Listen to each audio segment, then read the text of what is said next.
We are live. How's everybody doing? My goodness. Good to see everybody. I hope I'm coming in loud and clear. You know how YouTube gets these days. Well, we've got a house in here. Star Wheeler, Coco's Finest, Connie Lockridge, Beverly Palmer, North, South, East, West, Jennifer, Rebecca, Truth Be Told, God's Little Princess,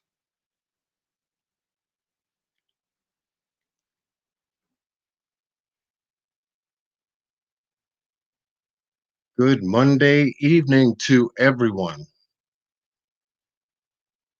Good to be here with you.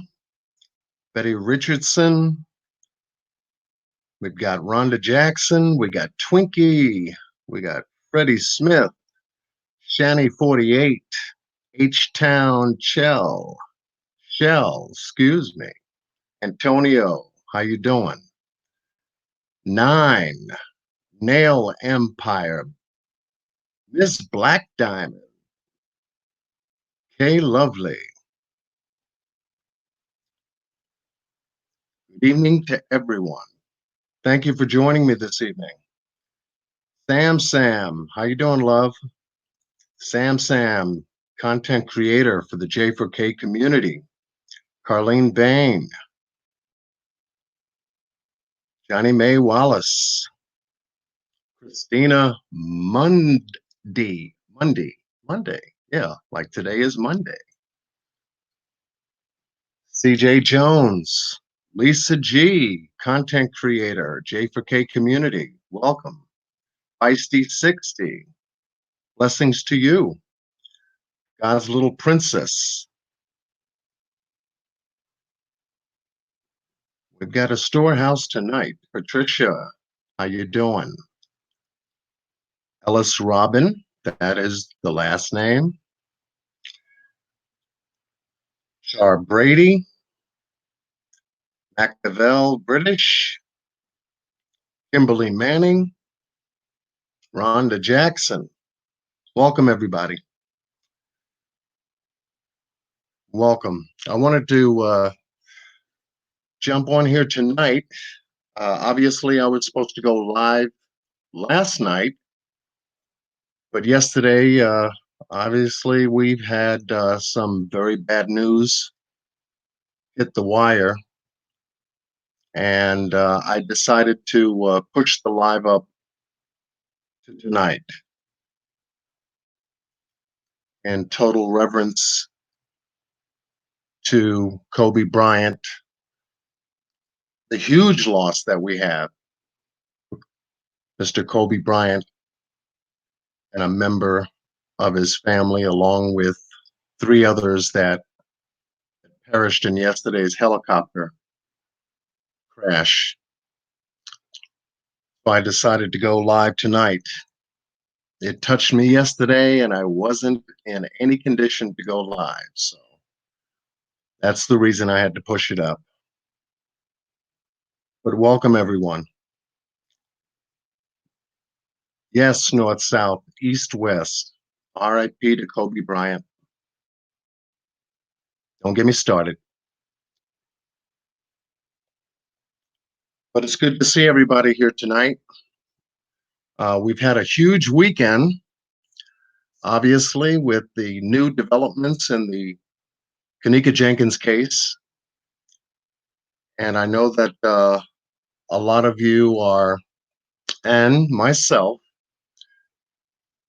have been startled by the information that was released on Friday night by one of the content creators on YouTube covering the J4K case. Since its inception, and gave us some very, very interesting and yet revealing information pertaining to the case. Welcome, everyone. Tonight, we're going to, before we begin tonight's live, we've got a lot to cover. Um, I do want to, for everyone with me, to pause for a moment of silence for Kobe Bryant and his family. So we're going to pause for a moment of silence.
Okay, thank you. Thank you, everyone, for joining us for tonight's live. Um, I did have the live title changed. I was going to cover some other information, but I looked at my notes and said that I didn't really cover the MTV um, True Life Crimes episode that was done on Kenneka Jenkins, and didn't go over any of the information pertaining to the lives that the girls did. And so tonight I wanted to take some time and go over that information because that was interesting information to say the least. I wasn't disappointed at all. They covered the episode, I guess, in the 41, 42 minutes that it was programmed to be televised on January 8th.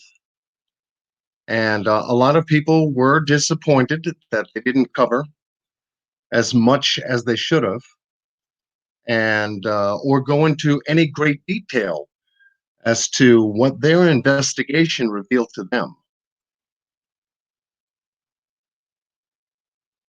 Yes, definitely. Forensic tech guy, how you doing? And if I didn't get to your name, it's just that it's well over 100 people up in here, so I will get to your name somewhere during the course of tonight's live. But yes, MTV um, produced True Life Crimes regarding the Kenneka Jenkins case in such a way that for the 41, 42 minutes that it was televised, it just covered just that, a small period of time that they had to decipher and cram together as best as they could the information that they wanted to reveal to the public regarding this case. And they covered it to the best of their ability, both as a company, a corporation, a television network, as well as legal purposes as to what the information that they could possibly release anyway. And we knew that was going to be, an obvious rule. They weren't going to cover as much detail as we have on YouTube or on Facebook or on Snapchat or on any of the social media platforms that's been covering the case since its inception. So I wasn't too surprised, and then again, not disappointed either. definitely. But they did do one thing. They kept Kenneka Jenkins's name alive. One of the good benefits about it. They did put it out there, especially after 2 years, and then they decided to go ahead and release that information, along with seven other episodes that comes behind it. I'm glad they're doing that kind of work because it does say a lot about what's going on in today's world. So I'm not here to go the opposite direction. I'm here to say thank you, True Life Crimes, for doing what you did, doing as much as you could do on the Kenneka Jenkins case. Keeping her name alive was one of the major benefits that I found by that program being televised.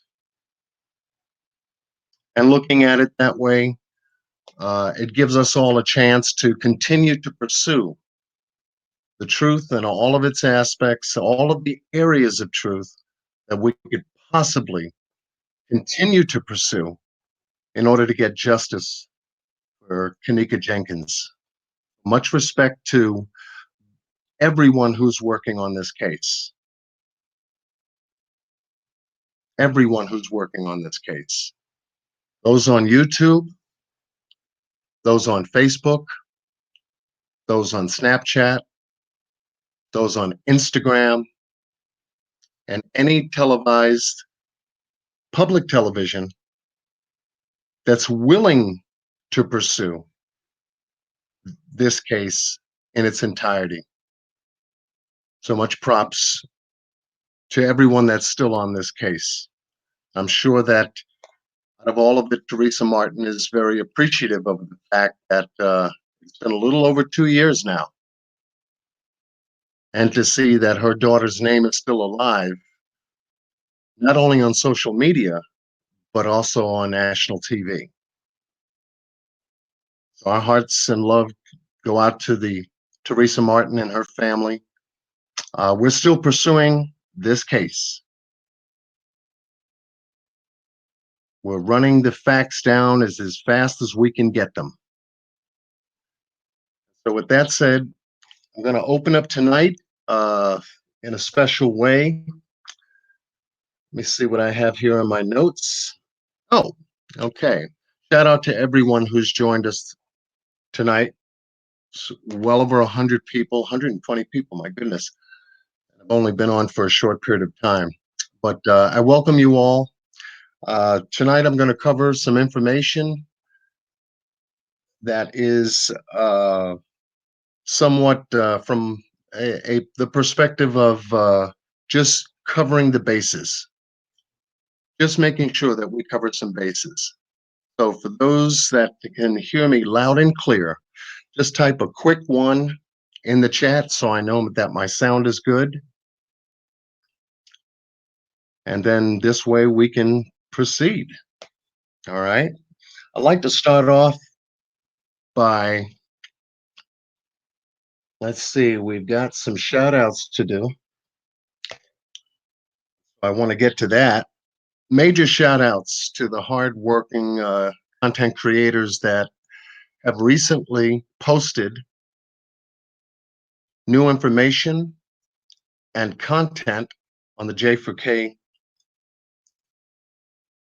in the J4K community, as well as on the case. Thank you. Thank you all. Just want to make sure, because you know how YouTube gets to start crackling and popping and start to mess with your stuff here. But I'm going to go to a screen share and just go over a couple of shout outs that I feel is necessary anytime I do a live and I see that there's been some hard work that's been accomplished and that's been put out here for us to be informed of regarding this case. Definitely like to shine some light on those content creators that have worked hard and putting in their due diligence to find the truth and get justice for Kenneka. So with that said, let me just do this. I'm going to go to full screen mode. and share with you. Hopefully this will work. Yep. My screen in regards to what I would like to share with you this evening. So we want to share audio.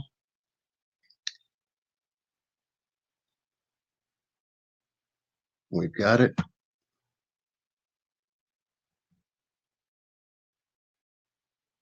Okay. Believe we're in screen share right now.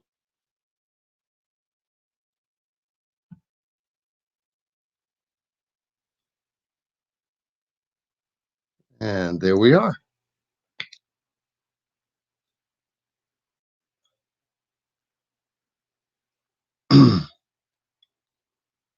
I hope everybody can see my screen. I'm sure you can.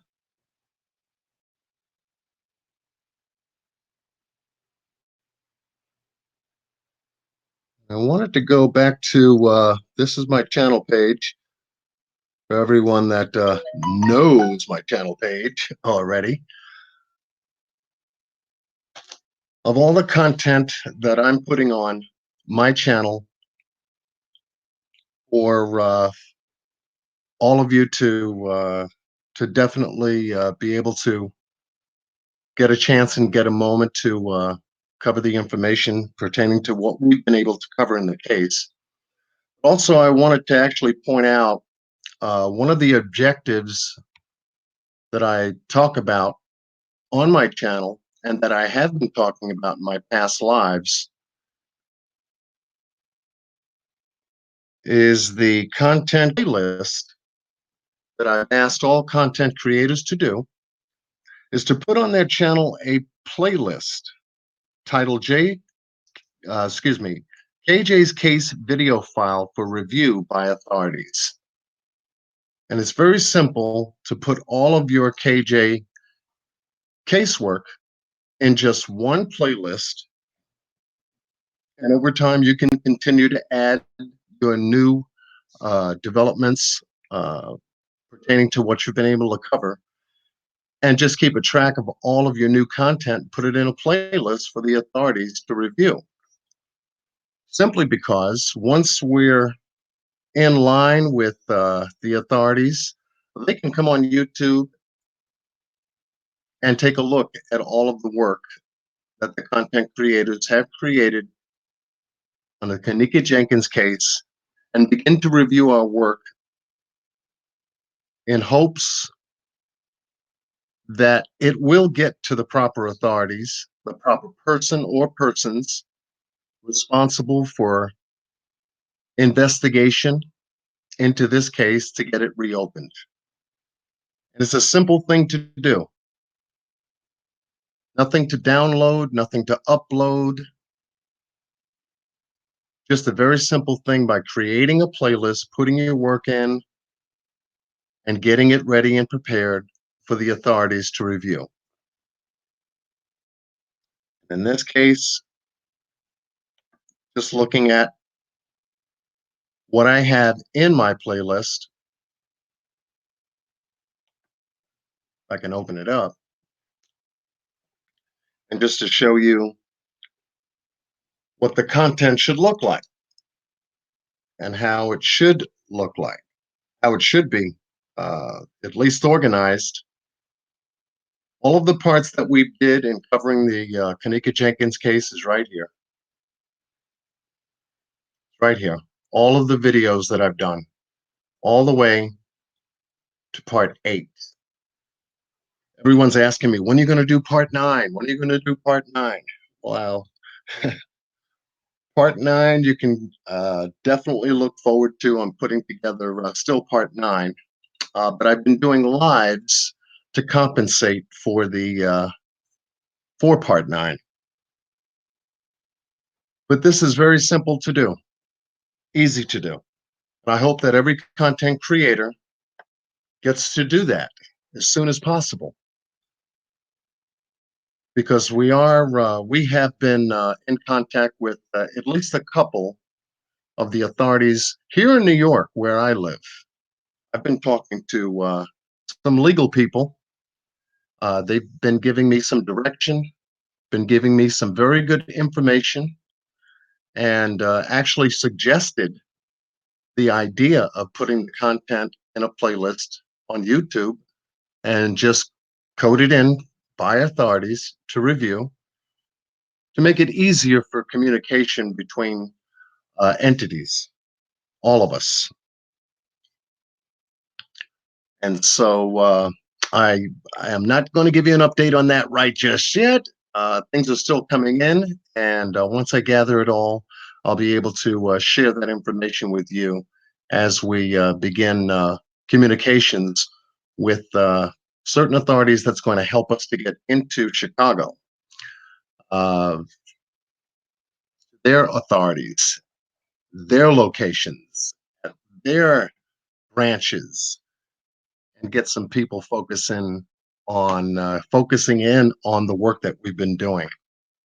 So little by little, we're making some headway, and that's why this is so important to get done. Very important to get done. But I wanted to once again remind the content creators, if they could do just this, it would mean a lot. In the long run, it would mean a lot. Okay, so with that said, I'm just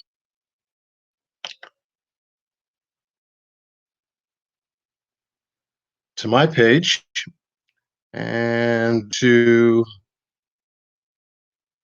do what I enjoy doing, which is giving major shout outs to the content creators that I've come across within the last week, give or take the last couple of weeks, uh, in reference to new content being put up on their channels regarding the Kenneka Jenkins case. And first up, the name of Boss Blake. Boss Blake, if he's in the room, shout out to Boss Blake. He's been a tremendous content creator in the J4K community, and he posts some very awesome information, not only to the Kenneka Jenkins case, but other information in the entertainment field as well. So big shout out to Boss Blake. If Boss Blake is in the house, yeah, I'm spilling the beans on you. All right. Creators different, obviously. We all come from different backgrounds, different upbringing, different education, uh, you name it. And anyone working in the J4K community to get justice for Kenneka has been posting, whether it's a little information, whether it's big information, the contribution is what. And so Boss Blake has made his contribution into the J4K community, and we thank him very much for that. Thank you, Boss Blake. Next up, I know that most people have heard of Chaos Sector. He's been doing excellent work in keeping us up to date on his channel.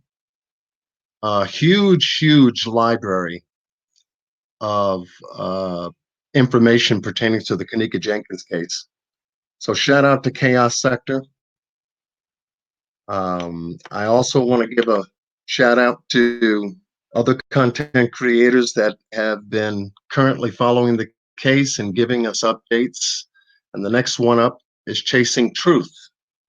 She's the one who did the interview with the MTV producer that produced the True Life Crimes episode in regards to the Kenneka Jenkins case. I think she did an excellent job in the interview, as much information as she could possibly get into the interview, as many questions as she could get into the interview. And I think she did a fabulous job in covering just some of the basic aspects of how they were able to uh, come across the idea of doing the episode, what they were allowed to do, what they didn't really cover.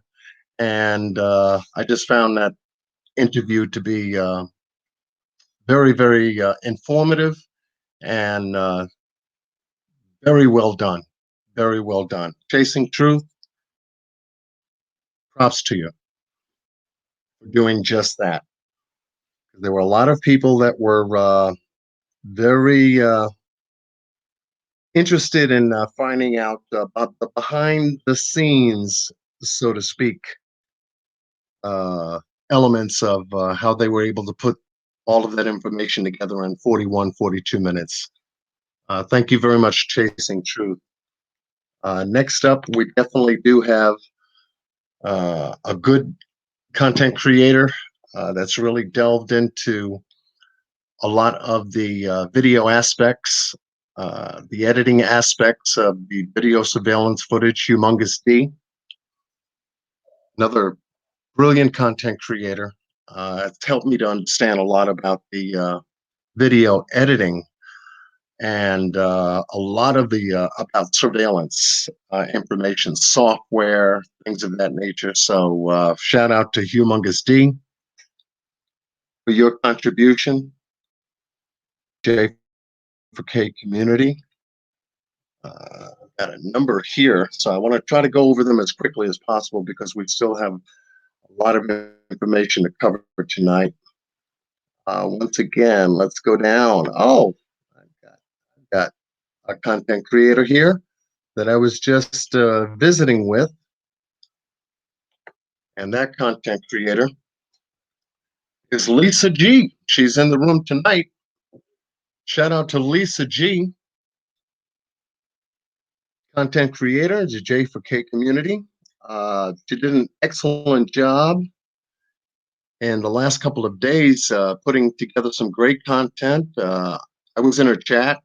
We're able to cover some information regarding the freezer pictures and a lot about she brilliant questions Lisa G asked regarding the autopsy, regarding the forensic evidence that was not taken by Rosemont Police Department during their death investigation. And she had a lot of interesting questions pertaining to the medical examiner. So we were able to shoot the breeze a little bit and get some good information out. But Lisa G, shout out to you, love, for putting out some great content. And she is on this case, that's for sure. On the case. To Lisa G, obviously, another content creator I've already mentioned in my past lives, Mr. Jackie Dragon. He's recently put out some great content in regards to police corruption in Rosemont Police Department. So he's done an excellent job in covering some great information there. He's posted at least 3, 4 videos recently covering the police corruption. You'll find that very interesting. Very interesting indeed. Thank you, Dragon, for keeping us up to date because all of it's going to count. That's for sure. All of it. Another I want to get to is Rebel TV. Rebel TV has been putting out some recent content on the Kenneka Jenkins case, and he's done some excellent work. He's covered the upper kitchen.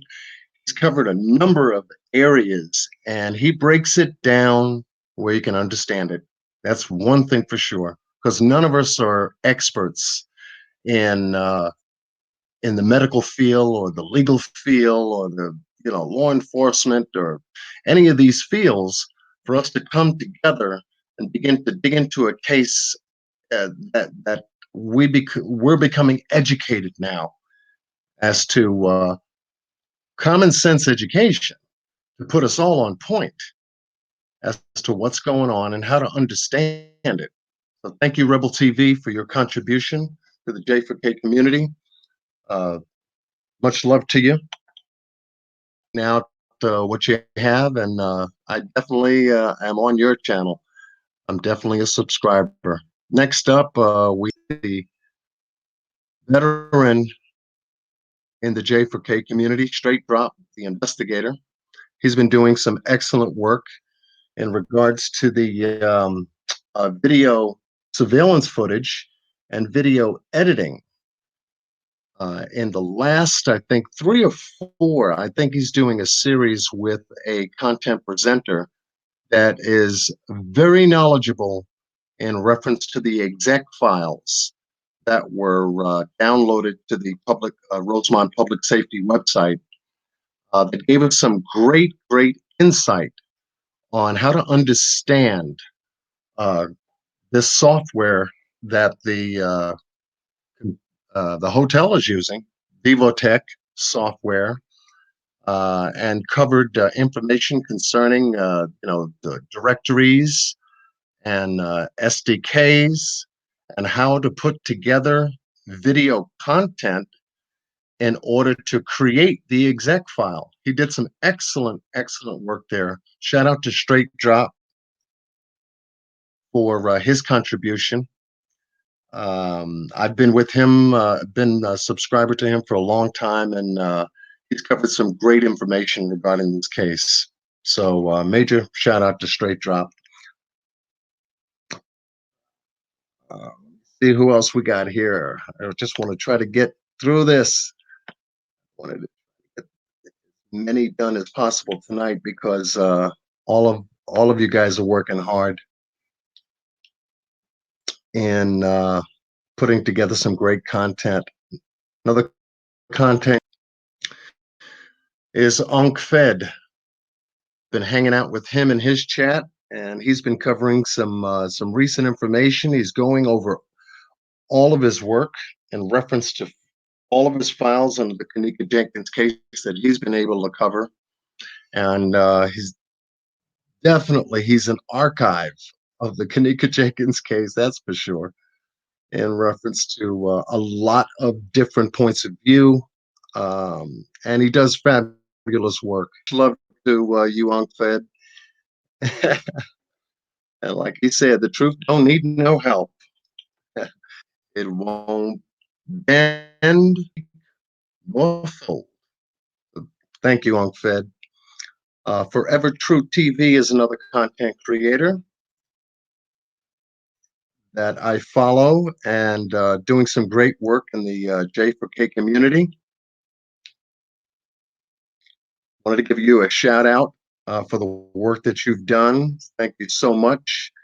And creators I'm mentioning is definitely part of the community.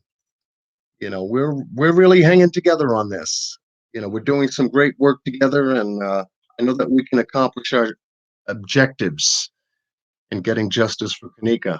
Next up, Jennifer M., the realist. If there is a very unique and real down to earth, tell it like it is, straight up from the, oh my goodness, Jennifer does a great job in covering, from her point of view, aspects of the case, and makes you think, makes you go back over certain things regarding the case as well. Definitely. Major contributor in the J4K community. We also have a content creator in the room. I believe I gave her a shout out when she stepped into the room. And that is Sam Sam. I've been following Sam Sam since Sam Sam's name showed up.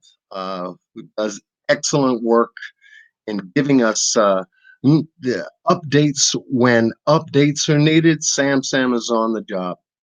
That is for sure. And she's a veteran in the J4K community. She's been there from day one, and she's produced some great content on the individuals in this case, the narratives in this case, um, information pertaining to the gangs that were involved. Major contributor to the J4K community. Much love to you, Sam Sam. And thank you for showing up for my live. Much love to Sam Sam. And of course, last but not least, one of the content creators that heavily spoken about this weekend. Heavily spoken about this weekend, and that's Trey Gang Productions. Trey Gang has, wow, done remarkable work, I have to say, in every aspect of this case. And for the most recent live he did Friday night, I think he did a follow-up piece just recently today in regards to the information that was passed along to him from perhaps one of the hotel employees. Now, I know a lot of people have been skeptical about that item. I guess the post that was made to him, the information that was given to him. A lot of people have been skeptical about that because most of us have been or tried to have been hoodwinked in the past with some of the same content, so to speak, some of the same stuff, only to find out that it wasn't legitimate, it wasn't real, and it was a fake. And I believe Jackie Dragon just did a recent video of who put that content up there from that first posting concerning the guy Macho. But Trey Gang, I really hope that what was given to you is real. And I really hope that, and I only say that to say, if it is true, then guess what? We do have a legitimate witness. If it's a front desk manager or the security guard, either or, seems like we do have a witness, someone who's coming out as a hotel employee speaking. And that's huge because now that takes us 10 steps forward in getting justice for Kenneka. Most certainly. Shout out to Trey Gang for being the one selected to receive that information. I hope and pray that it is true. I hope and pray that because for the 3.5 hours that he had given us in his last live to try to put all that information together to try to make sense of it and then back it up with video surveillance footage to try to direct us into the areas of what the letter was about or the post was about. Takes tremendous time and definitely organization to try to get all that information out. So huge shout out to Trey Gang Productions for doing due diligence. And I hope and pray that if this is real, then we've got a real big chance in busting this case wide open. Now that someone has stepped out, I hope that you do follow-ups. I hope that you do interviews. That's going to be a major of major importance to any content that you receive, Trey Gang. If you're able to do a live, a phone conversation, something that will definitely be a good follow-up piece to your work that would only ensure us to move forward 20 times further. So major shout out to Trey Gang. And I think that's all I wanted to cover in reference to the shout outs because I want to get to my stuff. But yeah, that much what on my channel because of the work that we're doing. We are all a team. We're not here to fight each other, bash each other, put each other down because we come from different places, all of us. And if we can come to this with respect and give Teresa Martin our very best in terms of our investigative skills, if you will, and our common sense and our sense of love, then we've come a long way. And that's why I've always said if we could come together, we could do a whole lot more and a whole lot in terms of time, in terms of resources, energy, education, background, you name it. Y'all know what I'm talking about. Y'all know what I'm talking about. Anyway, I'm going to read a little bit of the chat. I've neglected to do that. Malika's in the house. Shout out to Malika, the lioness.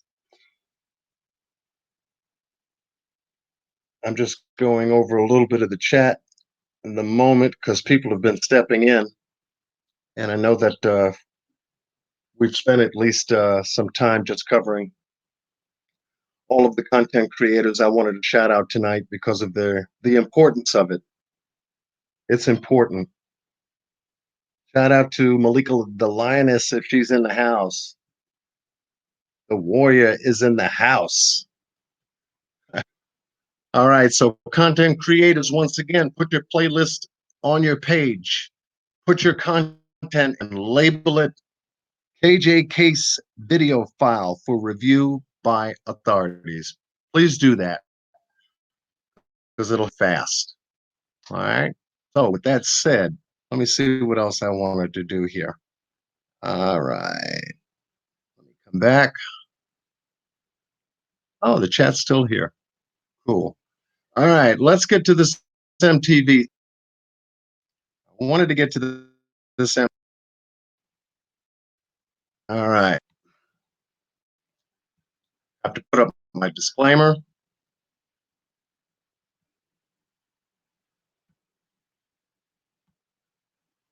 All right. There we go. Got to put up a disclaimer because once you get into putting out the work, got to make sure you cover your P's and Q's. Dot your I's and cross your T's. You know how we work. You know how we work. Anyway, yes, 54 Keys is in the house. Shout out to 54 Keys. Most certainly 54 Keys.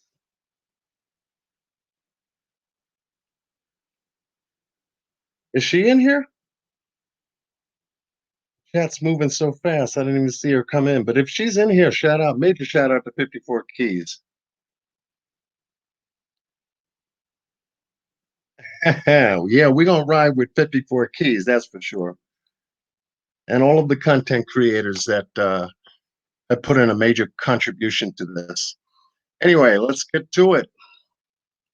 MTV did an episode on the Kenneka Jenkins case. And as I stated earlier in the beginning of the live, Demeti Pongo, I think he did great work as much as he could, being being a part of Chicago himself, and being educated and getting into journalism and coming across this story.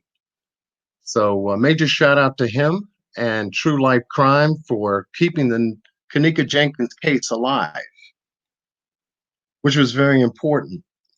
The content in which episode one covered, I believe, was enough to gather general public opinion, obviously, on this case, and really shine some light as to whether this was an accident or calculated murder.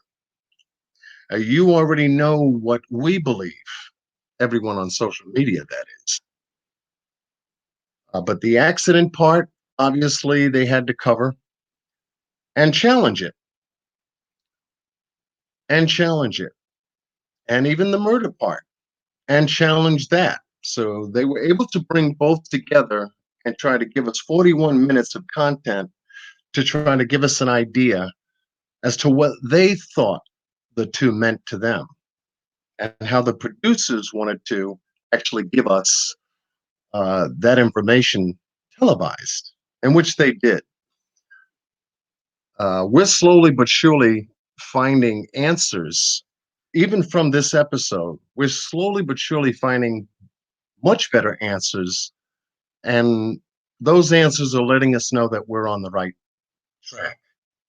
And I'm talking about social media, the content creators on YouTube, because we've been dealing with this case for quite some time. And here they've just spent 41 minutes just trying to keep the information fresh and alive, and in a way that's not too graphic. But they did show some freezer pictures. I was surprised. They were able to cover some interviews, which was very good, especially having Zach Stoner and Jonathan Jackson a part of that. RIP to both of them, because they played a major role in the developments in the Kenneka Jenkins case. And it's unfortunate that they passed the way they did, because they both held some very heavy information that, wow, if it were to come out, I'm sure that the case would have taken a different direction. That's for sure. Definitely. Bam, bam. I see you in there. I gotta, I gotta momentarily look down at my chat room here so I can stay focused. Anyway, and interviewed Bree briefly, and she said some very interesting information uh, regarding her experience as being one of the partygoers at the Crown Plaza Hotel in Rosemont. And one of the statements that I sat back and really gave heavy thought to was what she said about she knew that Kenneka didn't put herself in that freezer. If y'all remember that,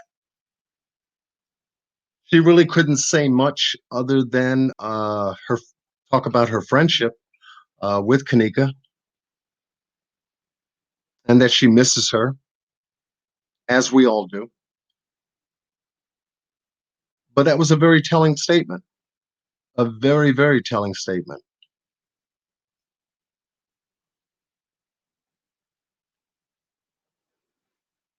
Also, in the episode, there was information covered about,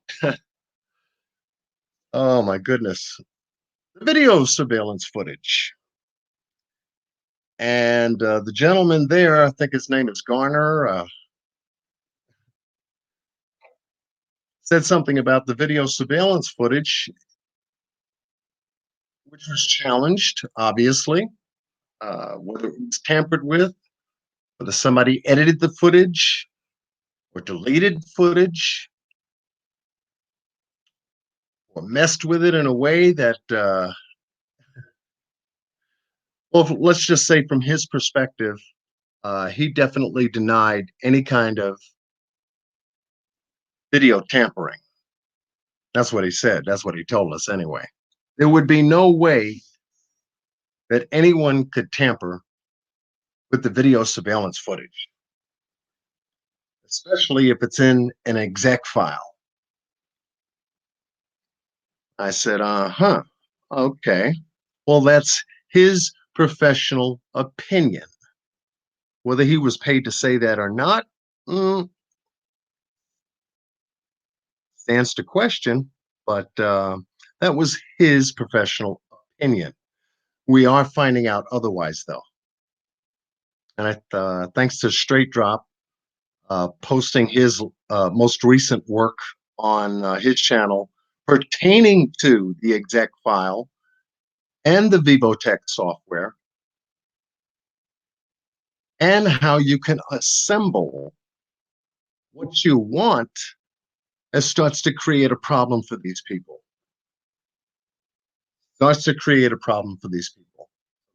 Thank you once again, Straight Drop, for that information because that blew that dude's statement out the window. My just my opinion.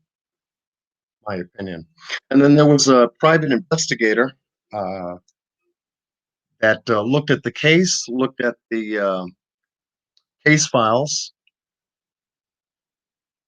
meaning the photographs of Kenneka in the freezer, and gave us his opinion. And I felt that his opinion also was independent opinion, based on pictures. We're looking at the same pictures that he looked at, and he's coming up with something else. That it doesn't appear that this was a murder. This most certainly looks like an accident. Uh, walking into the freezer, closing the door, and then falling asleep. Incredible.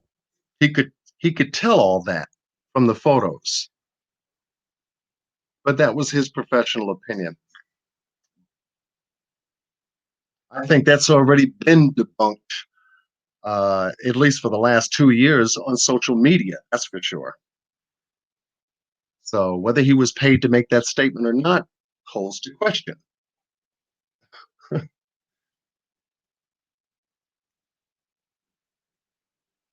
Holds to question because we all know that Kenneka didn't walk into that freezer. And in the series that I've put together, the information that Trey Gang had just got finished putting together, and a host of other content creators have been putting together, had put together, have been putting together, we know that not to be a true fact. She walked into the freezer. The hotel couldn't even give us proof that she walked into the freezer, so why would we think otherwise, right? Come on. Anyway, yeah, so they did the best that they could in covering what they felt were the relevant points of the case. But see, our work continues where their work stops. Our work continues. Thank you, MTV True Life Crimes, anyway, for your contribution and participation in keeping Kenneka Jenkins's name alive. Okay, but also this stirred up quite a storm before the airing of this episode. And you know who we're talking about because we're talking about some of the party goers that were there at the hotel, at the party, whose names have been ringing in our ear since the inception of this case.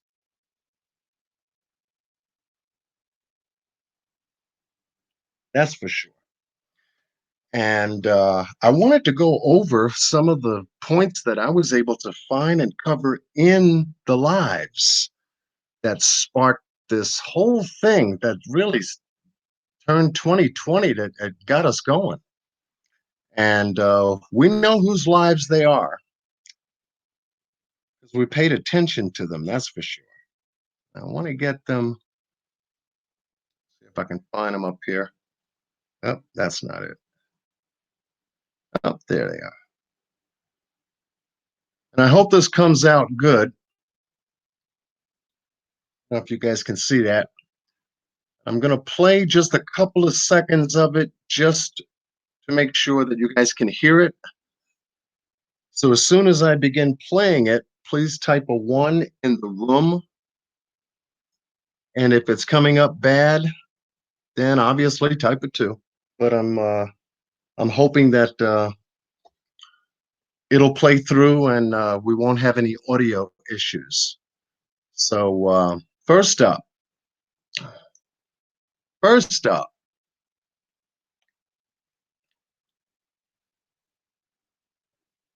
on the live that came into existence before the MTV True Life Crimes episode aired, was Irene. And Irene did this live, and it was a long one, to say the least. I don't own the copyright to this material. There have been YouTube contributors that had posted this. I will be shouting them out after I'm done. Thank you for mentioning that in the chat.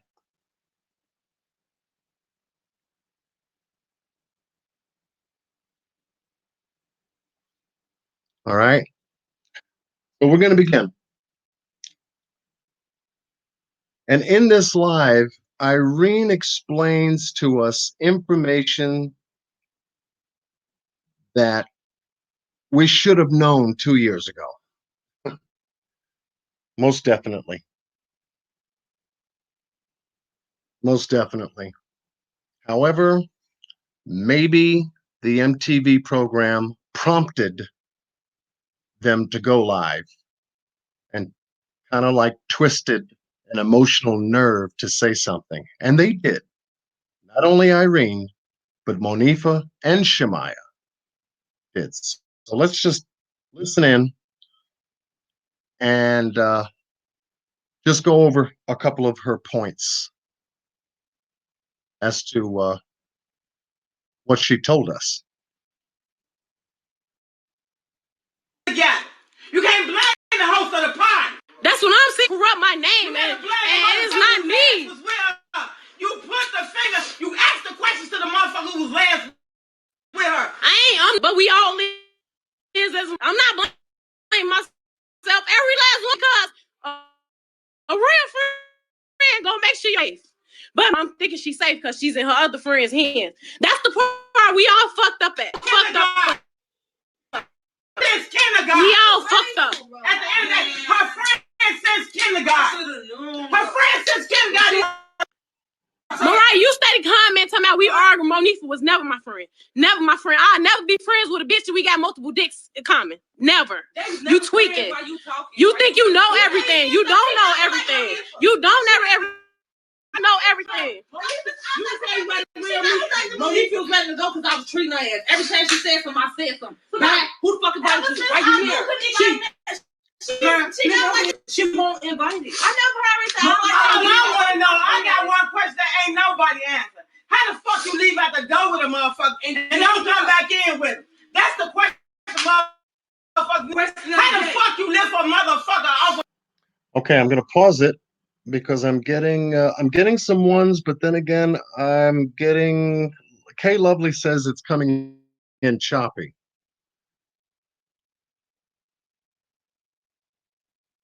Kay Lovely was saying that it was coming in choppy.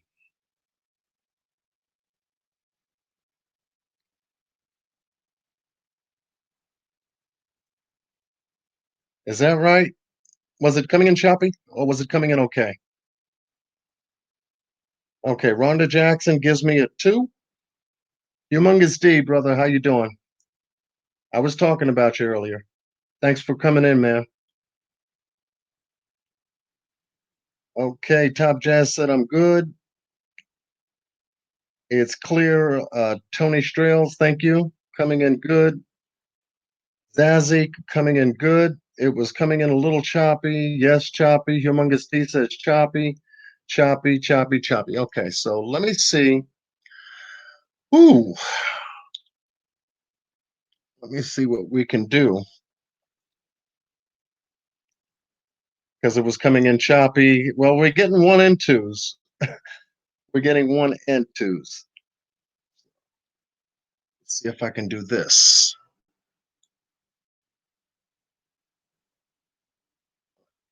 I'm gonna have to go back to my chat.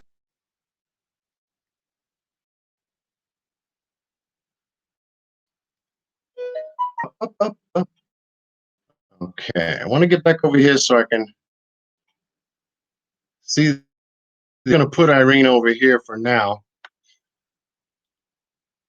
so I can see the chat. I'm gonna use my secondary device. See if I can get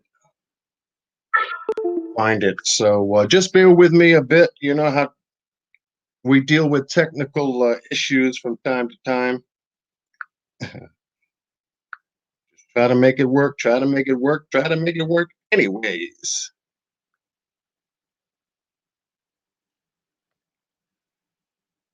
And maybe you guys can hear it a little bit better from a secondary device. So I'm going to try it, and then if you can hear it clearly, just type me a 1.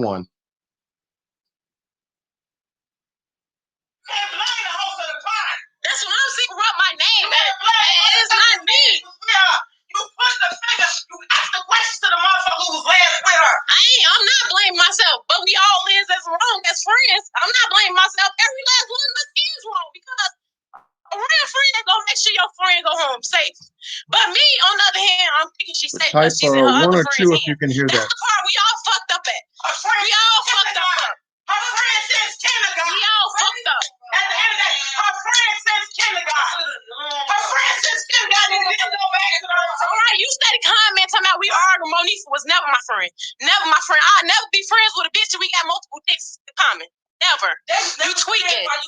You think you know everything. You don't know everything. You don't know everything. Y'all don't know everything. You say like real Monique feels like an open out tree land. Every time she says something, I say something. Who the fuck is right here? She won't invite me. I never heard that. Okay, it seems like it's coming in good. Okay. We don't know everything. No kidding, Irene. Well, why don't you tell us? One question that ain't nobody answer. How the fuck you leave out the door with a motherfucker and don't come back in with it? That's the question motherfucker needs to be asked. How the fuck you live a motherfucker off a bed and take them with you that car when you can't drive and you motherfuckers tell me she disappeared? Right, ain't doing right. You make sense. You don't make sense. You talking about we on here going against each other and y'all making each other look bad. Baby, we was never friends from the get-go. So Well, I'll pause that for a second. Yeah, Irene mentions a person's name called Mariah.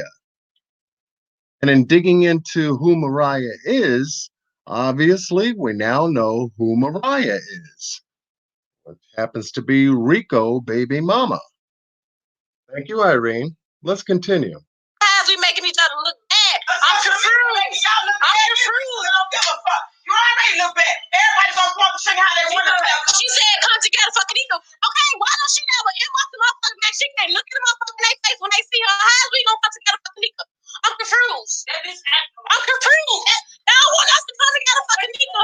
But she weird. She acts like if she knows some more, if she thinks something. She like too like a billy goat. Motherfuckers go get a lie detector test. That's what y'all do. Get y'all ass from a lie detector test. That'll prove it all. Y'all still friends of friends. I still didn't want to do that. Y'all still friends of friends. No. And she won't invite to my party. She ain't no friends or friends. Ain't none of that. They say on this bitch keep they try to tell Irene don't put no things. Y'all won't say that when Monisha went on that exactly. She walked out the door with Kenneka. Not me. Not Monisha. I didn't walk out the door with her. Irene did. That's what they said. I don't like this either, but they not the people on point. Y'all, everybody who up there. What you lying for? And it seems like Irene's mom and Sakara, Irene's sister, is talking up a storm. And that's what made her live most interesting and very important for us all to listen to. So let's continue. Oh, everybody in the room, some y'all, we could have simply said, hey, hello, I want that to go. She hurt just like you for real. How she hurt just like me? She ain't hurt. I got the most of this shit because of her. She hurt. I can tell now, ain't no she hurt nothing. Hurt how? Hi, How she Jessica. hurt? She hang with somebody who's fucking her boyfriend and got pregnant. How? It hurt because she didn't do her part and keep up what she supposed to do and probably saw something and then go tell and waited. Man, got scared. Ain't no telling. And she hurt because she left and I'm hurt because she left that fucking girl. I ain't trying to hit shit. I'm hurt. Like, hurt because, you feel me? It was your last words. because she knew she drunk and Mama Teresa heard you was up. So you can't lie that you did. A motherfucker could have put my name in the clear. But then they when this shit first dropped, I ain't said shit. I ain't said a word. Why? Because I knew this shit was gonna come to the life. A motherfucker, even you, Monique, for you was around this bitch. I think Irene did have something to do with this. I got messages, both of y'all. Irene did have some. What the fuck I have to do with her? What the fuck would I do anything to her? Fuck. I don't get no fuck. This is my life because you blowing me now. You're blowing me. No, we've been in that. We've been in this whole that bitch ain't shit happened to her. Everybody still saying that Irene. Is that Irene? Is you Gregory? Is you feel me? But ain't no motherfucking knocking you. Ain't nobody fucking with you. All that other shit. You ain't going through what the fuck I'm going through. You don't have to walk at the door and wonder. Lisa is working in Chicago right now. She can work in Chicago. I can't. I'm working in the suburbs. I'm not trying to hear that. Everywhere you go is ass on you. Every party you ever do is ass on you. She was around her face after the media. Her motherfucking face been in the media since from beginning to end. That shit ain't that shit. It's 2020. Then your motherfucking life. If a motherfucker step, whoop that motherfucking ass. Simple as that. And let that girl rap. They won't even let that fucking baby rap because they too busy clout chasing. Y'all ain't gonna never let her rap. You bitches too much to think about. I don't give no fuck about none of that. I don't care what y'all saying she going through. I don't care what y'all saying she heard. I don't give no fuck. I don't see it. I don't see it. I don't see it. She living her life. That's what she doing. Living your life. She living her life. And people been talking, y'all had multiple hotel parties before this, and why it happened at this hotel? Y'all talk crazy. Y'all just talking about when she come. And you look at this ugly bitch. I don't care. Because I'm putting the motherfucking fingers in my foot and then gonna try to say, Monique for real, my name through the dirt. She the motherfucker that went out there in them streets and said, I think Irene had something to do with it. She did this. She did that. Irene left her in the hallway. Y'all said I left her in the hallway. Y'all said I did that shit. And then it turned out to see y'all on the videos. Y'all got me fucked up. And here you have Irene now telling us that Monifa lied on her and said that she was the one who took her out the room. That it was her fault as to what happened to Kenneka. So yeah, Monifa's building up some points, isn't she?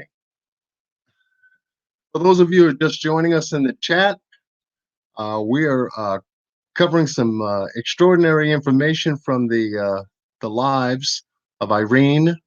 We're going to be getting into Monifa's live as well as Shemaya, and that one is a very interesting one, to say the least. All three of these lives really put together really told us a lot that we needed to be brought up to speed on, so to speak. So let's continue with Irene.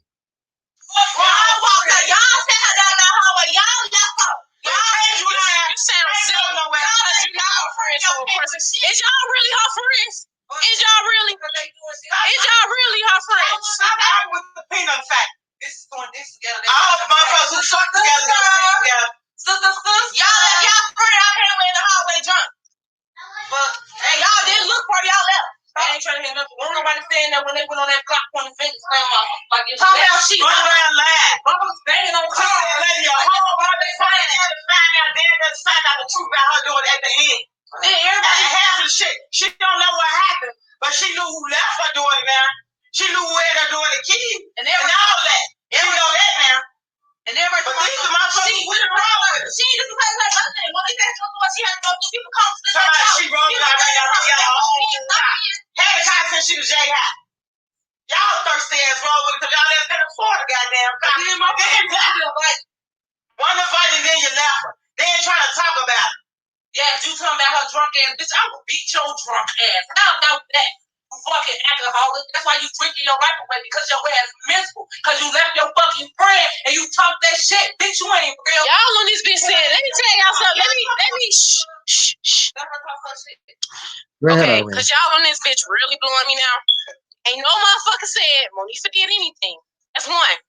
Ain't no motherfucker said Monifa ain't hurt. That's two. So what I'm saying is, when that shit came out, why Monifa ain't say Irene ain't did this, such and such. Why the fuck did she say I left her? Why did she say I'm the motherfucker who left her in the lobby? They said a whole lot of shit. I was laughing, all kind of shit. Why the fuck am I fucking put my name in the clear instead of have me out here like I'm a bad person, I'm the bad guy, or like I did this, or like I did that, when the motherfucker know I ain't did shit. Like nothing. Like nothing. All I did was have a party, try to party with my friend, and it turned out wrong. And I'm just saying. You went back and looked for her. And then the next day, I went back and looked for her. I'm just saying.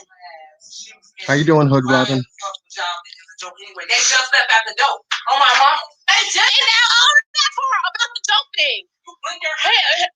If you blink your eye and the motherfucker say your friend missing, but don't go looking for him and go back partying and dancing, you're not gonna think nothing. And then the bathroom got a door, so you probably think, oh hey, she in the bathroom. I feel like she in the bathroom. You're not gonna think nothing of it. I'm just saying, if my friend missing, party over. I do too, Kimberly. Knock everything down, and all that shit over with. Party over. This bitch done turned to a search party now. Ain't no party. It's a search party. So I'm trying to make it as like if I'm on this bitch like I'm just clowning my friend. Who jokes? Who don't make it serious that they friend missing? Who tapped you on the head, Irene? Who don't say party over? Kenneka is really missing. Who don't say that? Who tapped you on the head, Irene? My son, she came in the room and said, Kenneka missing. The party went on. And the party, calm down. How the fuck you gonna tell some motherfuckers? How the fuck is you gonna be calm to some people who on drugs, off the influence, drunk, high, and everything else, and say a motherfucker missing? How?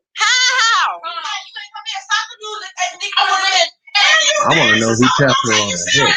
Then the TP song come on. What's that? No. Have her confirm that. Song come on. She get up, get the whop, pop it. But your friend missing. Ain't nobody thinking of it. Me, I'm getting up. Let's stay home. I'm smacking motherfucker. I'm going to bed. This shit real. I look at that. She not in here. So I already know. I turned the music. Then I turned the music down. I'm like, hey, y'all. She ain't playing. Kenneka ain't in this room. Everybody get dispersed. Splitting up. Looking. That's when the search started. If it wasn't for me turning that music down, that's how you supposed to do it.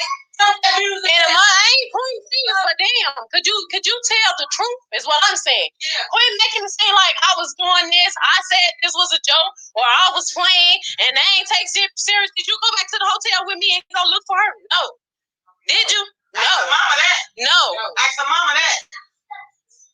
Ask Teresa that. No. Thank you, Ed.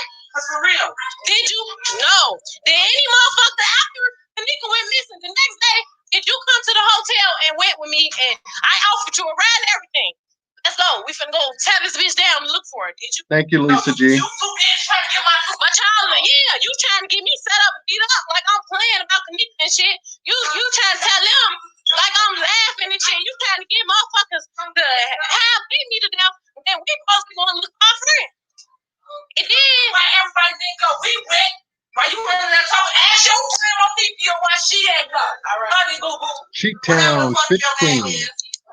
I'm not finna go on empty and clear. I wasn't even supposed to do this shit right here. I wasn't supposed to go live and do this shit. But Monique for them do me. I'm not clearing my name because ain't shit to clear. I know what the fuck I did. Ain't no part. Ain't no part of the story. Ain't no story to this shit because my friend is dead behind this shit. Ain't no story. Ain't no story. Ain't no story. Thank you. And ain't none of this shit gonna bring her back, and she's still going at the end of the day. Like, I don't understand that part. Like, that shit everything because that shit bogus. Like, all this shit bogus and crazy as hell. I don't like it. It's crazy. Then y'all stay aggressive.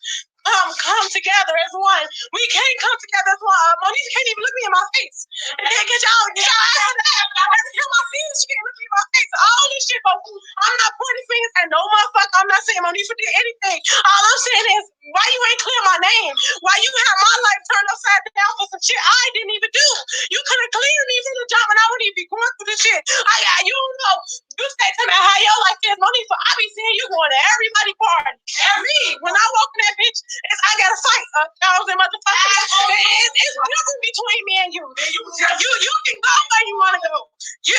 can go where you want to go. I got to worry about and motherfuckers coming up to me saying, is this really?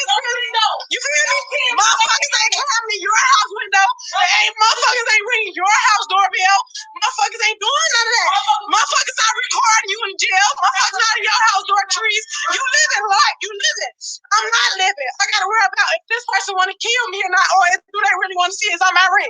You don't have to go through shit I'm going through. I'm not trying to hear it. I'm not trying to hear it. Yeah, a motherfucker stole your page. Of course, we both did. That shit, it's just bogus because you could have cleared my name from the jump. That's all I'm saying. I ain't pointing no fingers. My ring. You don't have to go through shit.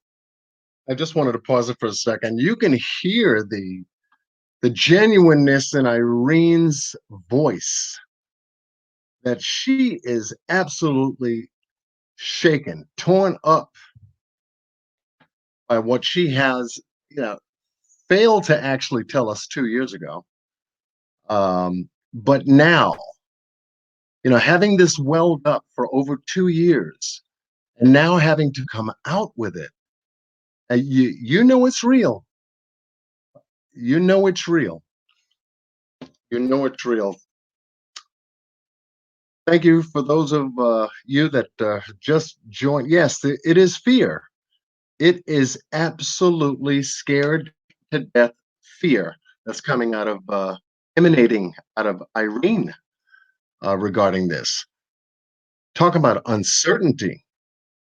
This is definitely the definition of it.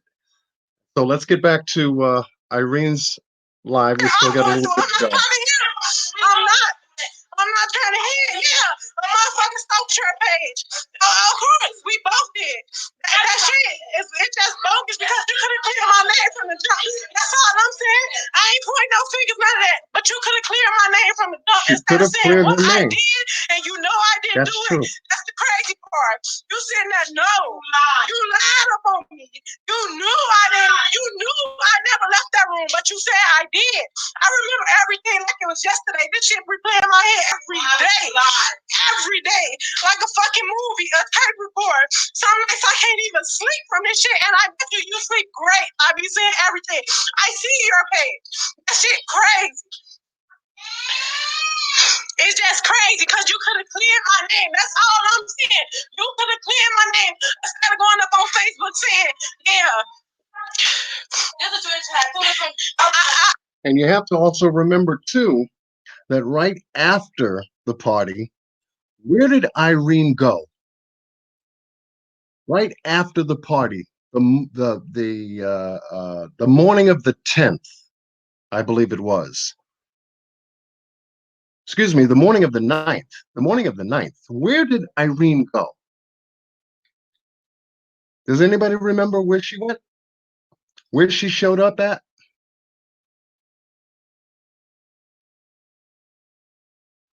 I remember that there was a video that was posted of Irene going to the Chicago Police Department to give her statement. Remember that? So she was really looking to make sure that none of what happened got hung up with her name in it. If you remember that. There was a videotape on it. There was a videotape on it. So that shows how genuine we're listening to her now. That shows how genuine she was then and how genuine she's trying to be right now. Because there is some half and half, give or take, coming out of this. She doesn't want to spill too much of the beans, but her emotions are allowing her to really, really tell us a lot of what we know Irene to have not said. I wanted to check up, but why is I'm up on Facebook to explain it or kind of clear my name and I know what I didn't do? That means I'm kind of defend myself. I know I ain't do some shit. So why would I get up on Facebook to defend myself? That's stupid. Then y'all like come, yeah, y'all gonna believe what the fuck y'all see. Y'all done made up them live videos, switch me up, saying all this other shit. I'm tired of them. All this. And then Burberry. I'm not even finna get up. I don't even give no fuck about nobody. I am. All I'm saying is a motherfucker could to clear my name from the jump. Y'all know I never left that room from the jump. I never, not one time. I never even left that spot. I sat in one spot all night. Wait a minute, Irene. You said you never left that room all night. Well, I beg to differ with you because we do have you on video surveillance footage stepping out of the room and down to the lobby area at about 1:18, 1:15, 1:18. You went to the front desk to get parking tickets validated. You went with Bree, and I believe Sakara was with you when you did go down. So you did leave the room, Irene. You did leave the room. In fact, you left the room a second time. That's when you went out to get Swishers. You did leave the hotel. We did see you come in. That was before you. That was before you came down to get the parking tickets validated. So you did leave the room twice, and then once again at 4:34 when you left with the entire group out the front door. I'm sure she remembers that because we certainly do. All night, and all the motherfucker had to say was, "You ain't go nowhere. You sat there all night. Got me in the clear. I'm confused." And y'all on this bitch talking about some come together. Kenneka lost the glue. Ain't no more coming together. Ain't no more coming together. Motherfucker, we can't even be in the same room without a motherfucker mugging each other. That shit is bad. Ain't no coming together. Ain't no none of that. You feel me? Ain't no coming together. You feel me? Yeah, you feel me? She was the glue and she gone. Ain't no more glue. We all spaced out. It ain't no more of that. It's nothing. I can't come to Monisha. Yeah, let's try to get justice for our friend. Cause a motherfucker lied up on me when they could have came my name in the clear. I could be grown and put that shit to the side and be like, yeah, let's try to get justice for our friend. But all this mixing and shit, lying, making Facebook statuses. Oh, I wish you went to the movies with me that day instead of the party. Bro, all that shit negative. Make you feel like it was your fault. At the end of that, people don't believe what they want to believe, and all girls together. And at the end of the day, she can preach something she want to say. They still got their corner, and they gonna do what they want to do. She know what happened. Yes, she does. And I look in like. Yes, she does. One of these people stopped their page. People literally went to her house. They stopped her life. Her kids like they and Brianna, I don't care what y'all talking about in this bitch under the clear. Nothing. Y'all blowing me because nobody. I don't get no fuck what nobody's saying. What I'm saying is all this wouldn't be evolved if a motherfucker would have told the truth from the jump. Period. Don't say I left the room and I never did at all. That's what you lying for. Yes, she did, Irene. Now she Kenneka gone. She never coming back. I still cry every day, all night, because she gone. There's nothing I can do. Is that on your ass right there, Marie? Are you talking? What she say? You think about when they just think about the media or when it comes down to Kenneka, or do they think about her every day? People think about her every day. Sometimes you can't be close. Ain't no none of that, because y'all weak ass up on here really blowing me. Y'all ain't even read y'all comments, so I don't give a fuck about nothing you have to say because the world they talking about me. Call me Wanda, call me everything. River, you funny as hell. All that shit is over with. Can't nobody bring me down. I done went through the worst. I done made it through the storm. But what I'm saying is, a motherfucker could have made my name in the clear and said, come on. I said what I didn't do. But instead, y'all still on this bitch saying, if it wasn't for you, she would still be here. That ain't no shit to say. Period. And I'm not trying to hear it. Ain't no, she. Tell it. Shut the fuck up. Come on, Irene. Tell it. Y'all fighting the same shit. Ain't nobody fighting the same shit. It's different strokes for different folks. Ain't we? What the fuck is that? Be quiet, because what the fuck is we fighting? My friend is gone. Ain't no she coming back, she gone. What the fuck is we fighting? Please tell me what she fighting. What is we fighting and my friend gone? We supposed to be together. What we supposed to be doing together? Explain that to me. Since y'all steady dropping this and that, we supposed to be together, come together. We come together, do what? Explain that part to me. Explain that part to me. Y'all life not fucked up behind this shit. Mine. It's my life. Y'all don't have to go outside every day and worry about if a motherfucker go to kill you or want to harm you. Y'all ain't go through that shit. Y'all ain't go through. When a motherfucker was at your window, motherfuckers climbing in my window trying to get in my slot. Y'all ain't go through none of that. Motherfuckers knocking on my door, putting my house on Facebook. Motherfuckers recording me in police station everywhere I go. Somebody recording me, taking pictures. Y'all don't have to go through that. None of that. Y'all ain't have to go through what the fuck I went through. Do y'all think that's cool that a motherfucker climbing in my tree trying to get through my house window? Motherfuckers clothes in my trees.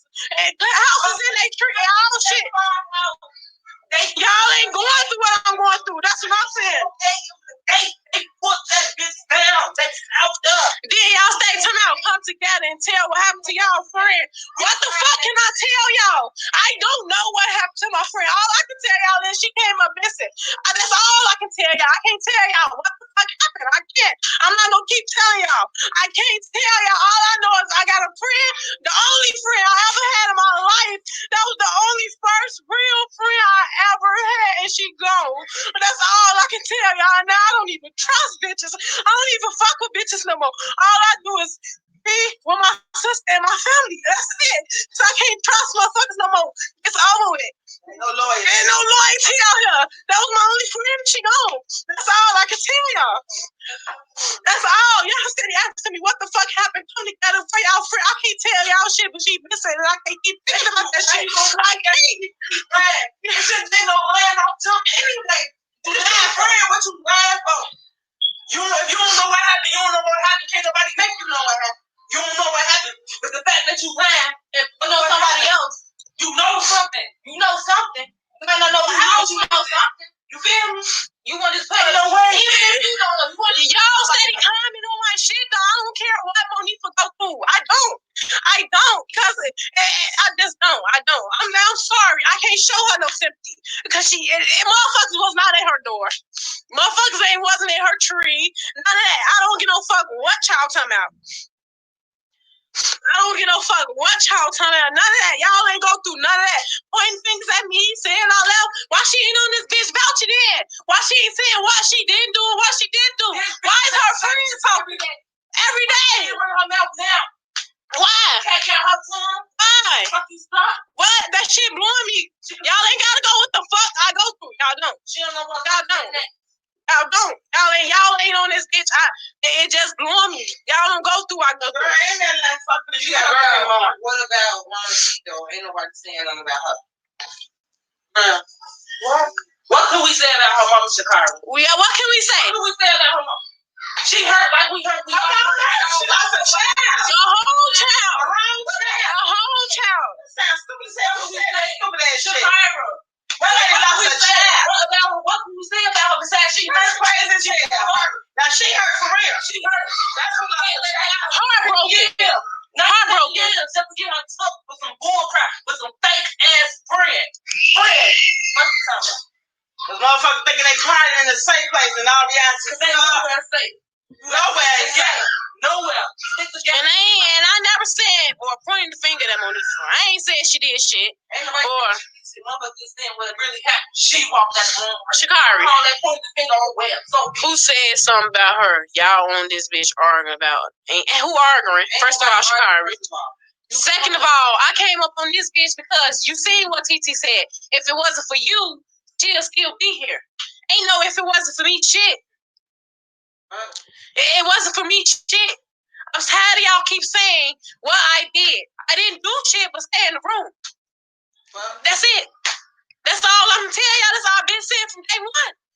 That's what I've been saying. I stay in the room. Literally motherfuckers can't blame nobody for having a party. Because they dumb ass for the head when they wasn't saying that shit. And I checked on Mom T multiple times, but ain't nobody inbox me back. So I'm gonna continue to inbox somebody who I'm gonna talk to myself. You don't know what's going on, Shakari, either.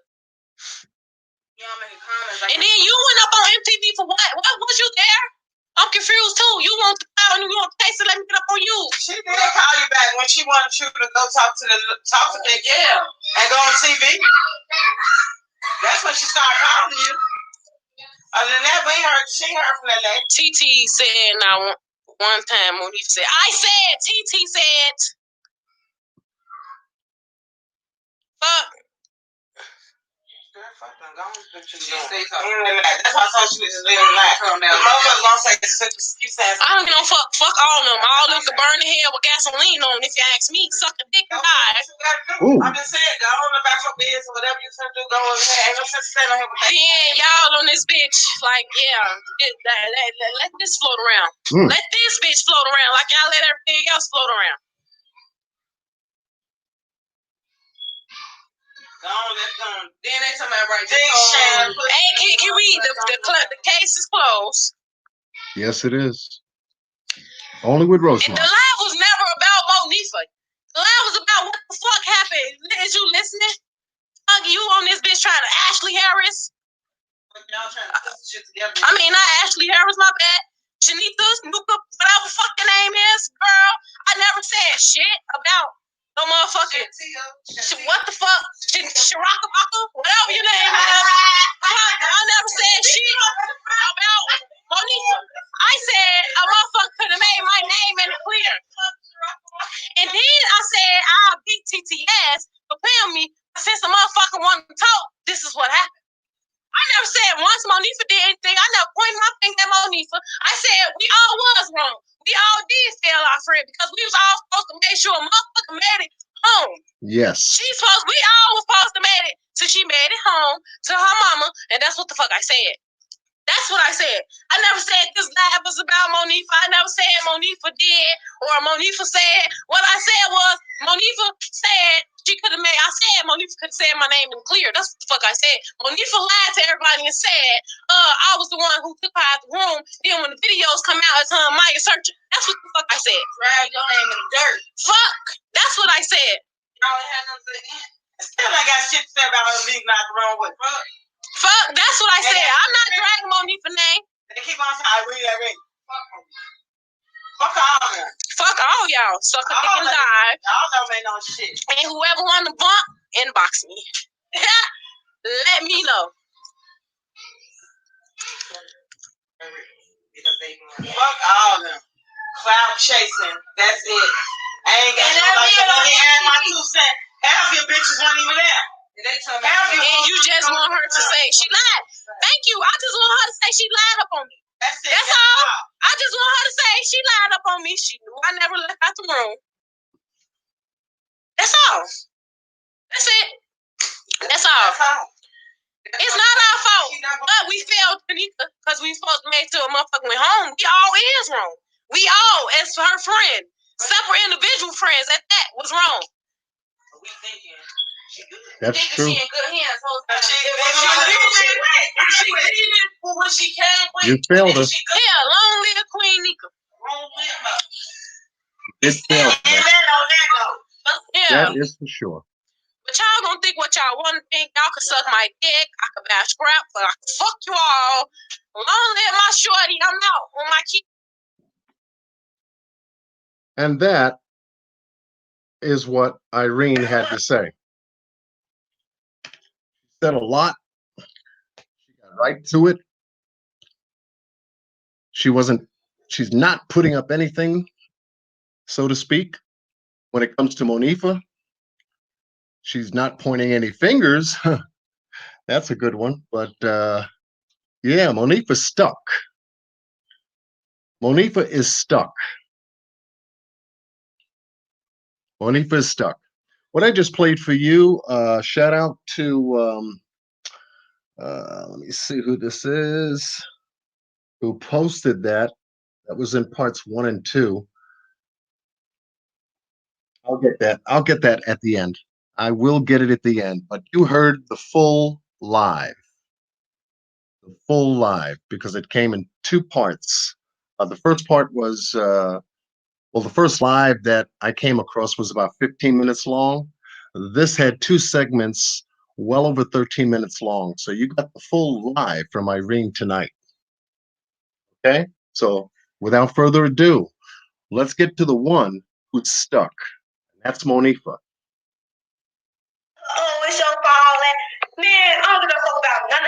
Then they talking about, so I'm saying people picking on me. Ain't no motherfucker picking on shit, because I'm not no bitch. Ain't nobody picking on me. Fuck is wrong with y'all? Who? No. Fuck. Y'all steady going like every time something new pop up. I'm with all that justice for Kenneka. I'm with all that. I would have loved the MTV video, but it's basically saying we sold her for $200. We hired a hitman, all type of shit. That's what I don't like. And when I said people bring me, motherfuckers sharing that video, saying my name, I couldn't address anything I wanted to address. Fuck is wrong with y'all? Like, don't play with me. Fuck, I don't give no fuck about none of that other shit. Invite to a party. It ain't even about that. Like, I really want to blame them on people. I want to blame nobody except the hotel. Like, I want to blame Irene. I didn't blame Shamaya. I didn't blame none of them. But yeah, motherfuckers hop on live. You was the last person with her. Oh, this and that. What? Y'all want to throw me under the bus? Okay, I never blame Shamaya. I never blame Irene Chicago. I never blame none of y'all. But y'all so quick to say my fucking name. Why? Why? Why? And I didn't just anything talking about some clout. I want some clout. I want some attention. I'm always feeling like somebody pick with me. I ain't feeling like no. Oh, Humongous D. I am reading your comment, lower the resolution, and I've got so many things open right now. It's almost like difficult for me to do anything. But as long as it's coming in loud and clear, if it is coming in loud and clear, you can type a 1.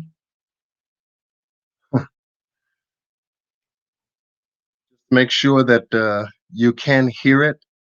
I am playing it off of a secondary device so that we can actually go through the live.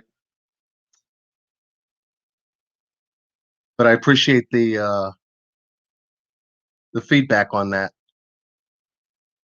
It's amazing. It's amazing. This is Monifa's side of the story, pointing the finger now back at Irene. And as long as you guys can hear it, at least to a point, we can understand what their story is all about. Okay, good. Good. Wow, we got 200 people. My goodness, this is the biggest live I've had since going live. Thank you very much. Thank you so much to everyone. Thank you, Humongous D, my brother. My brother. Let's continue. This is Monifa giving her side of the story. Now back to Irene through her live. And this is also a full, complete live that she did. And she had some very interesting things to say. Nobody pick with me because me and Kenneka been friends since I was at Johnson. We've been like this. We got years in this hood. Y'all just knew her. If y'all wanted me to be that, like, take it that way, I could have. Y'all they steady calling me. Like, y'all ass don't know her. If I wanted to be technical with y'all grabbed me and said all that. Like, y'all don't know her. I ain't do none of that. And y'all hop on this bitch and say my name. You was the last person with her. Thank you, Matt Tavale. I was drunk. What the fuck? I'm always drunk. I was drunk. I couldn't even watch my damn self. The fuck? But yeah, y'all so quick to get on this bitch, Monifa. Monifa this, Monifa that. Monifa always said somebody pick with her. Monifa wants some attention. This my best friend. I can post her how many times as I want to. I miss her. What you expect? Fuck, I really think Monifa this, Monifa that. Who? Me and Kenneka been cool over 12 years ago. Y'all just came in the picture. 2 or 3 years ago, y'all just came around. So ain't nobody gonna sit here and tell me how I can talk about my best friend. If it's my best friend, what's wrong with y'all? It always used to be us.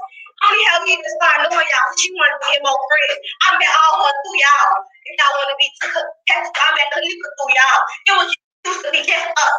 Always just us. We never hung with nobody until she said she wanted new friends. And when she got new friends, me and her fell out because I ain't like bitches. That's what happened. When she started making new friends, me and her fell back off each other. But when we came back, we always bounced back. What was wrong with y'all? Y'all getting on this bitch, ain't saying my name. I was the last one with her. I probably was the last one with her. I'm thinking she walking back in the room with me. I didn't think of look back to see if she was behind me. I was off his head. But when I seen she wasn't behind me, I really was I said my motherfucking name on that.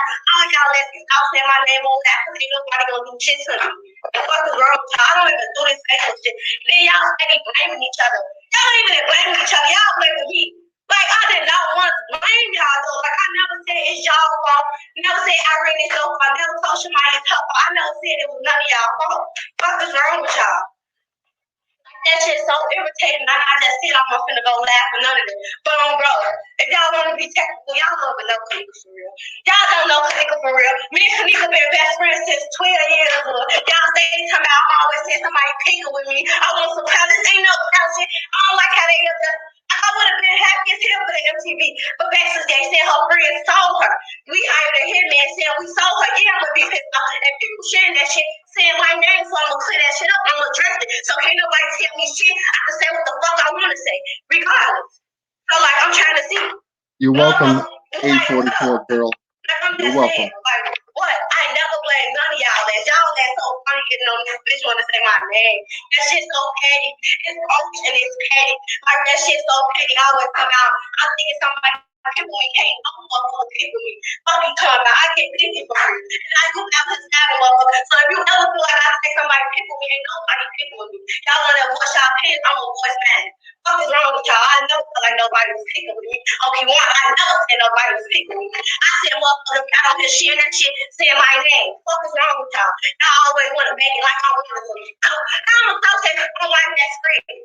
But y'all don't know her. Y'all don't know Kenneka for real. Y'all just start coming around. Y'all don't know her. Fuck. A motherfucker can't even tell me shit. Y'all just knew her for her fucking favorite color. And y'all, I swear to God, if we ain't start saying her purple, y'all ass don't even knew that was her fucking favorite color. Y'all ass don't know her favorite food. Y'all don't know shit. Y'all ass don't know nothing but want to get on here and talk. Want to blame me, say my name. Y'all ass funny though. Like y'all funny. Only thing I'm gonna say that that's my fault, cause I'm always on alert. I was drunk as hell that day, and I wasn't on my P's and Q's. I wasn't thinking about. I wasn't none of that. Cause we be around Weston them, and all that. I know for a fact they want to touch us, love. So y'all getting on here steady saying Monique, but it's Monique thought she was the last one with her. I might have been the last one with her. You were the last one. My best friend, I know that much. And everybody always tell me, so what happened? What happened? I don't know what happened to her. I can only know what I remember. The fuck? You can only know what you remember. That's a good one. Yeah, Monique is doing her live out of a bathroom. Shut up. So I made my own self get right. She only knows what she can remember. But yeah, I don't know. Oh, it's probably over there. But yeah. I don't know. You just don't have to bear with it. But that's just so stupid. Like, I don't like that. I can't find it. I can't find it. But yeah, like.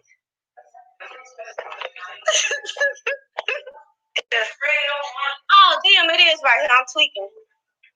Yeah, you're tweaking. I'm tweaking. Yeah, she's tweaking. What? My business. But y'all, I ain't trying to be loud because people in here sleep. But yeah, y'all always saying they on live. I read them on live. They just saying Monique for fall. It's Monique for fall. Like how y'all blaming? And y'all was there too. Like I never got on here saying it was y'all fault. I never said it was y'all fault. But you didn't clear Irene's name. Then who gonna think they best friend finna come up missing anyway? And when we couldn't find her, I wasn't even thinking like something happened to her. I'm thinking like she drunk, she somewhere in the car sleep, or she in the hallway just sleep or something. We checked that floor though.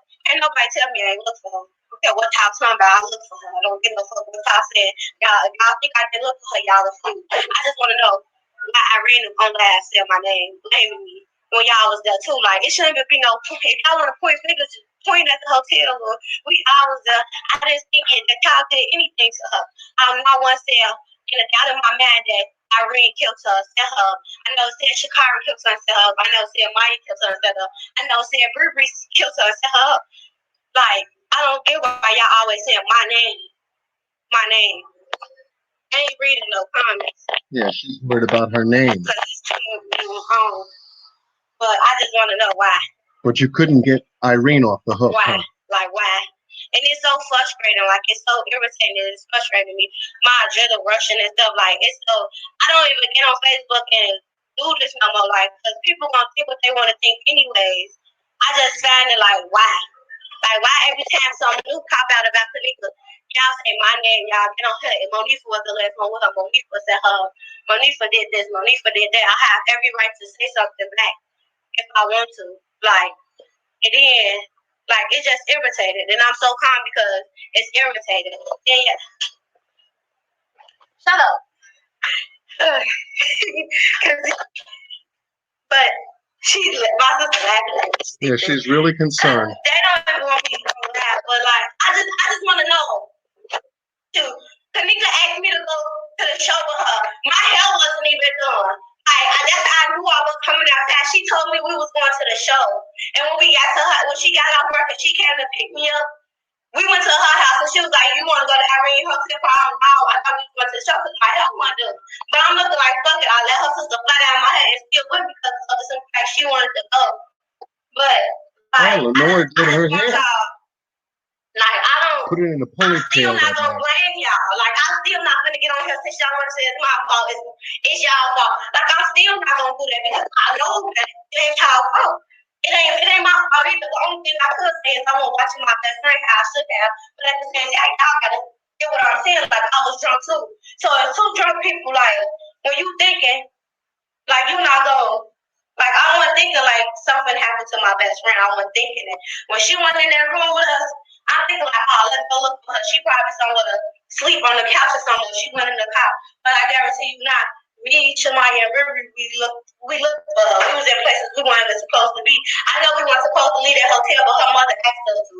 And I ain't gonna keep saying like, keep explaining myself or none of that. Just the last laugh I'm doing. I'm gonna fuck up who feel any type of way if y'all wanna bump y'all to pull up. I'm not worried about nobody. Like, I'm just tired of y'all. I said, people picking with me. I'm tired of y'all saying I'm clout chasing. How could I be clout chasing?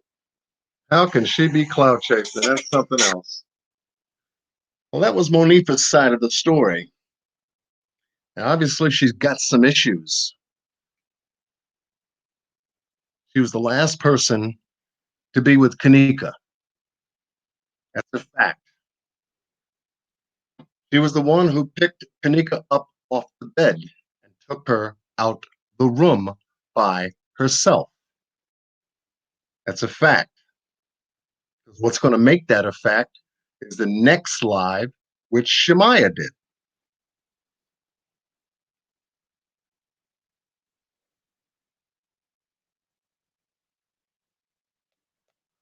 Truth is truth. And I'm glad. If MTV prompted these lives to happen, I'm glad. I'm sure you guys are too. Because we weren't getting anything from them but a bunch of garbage.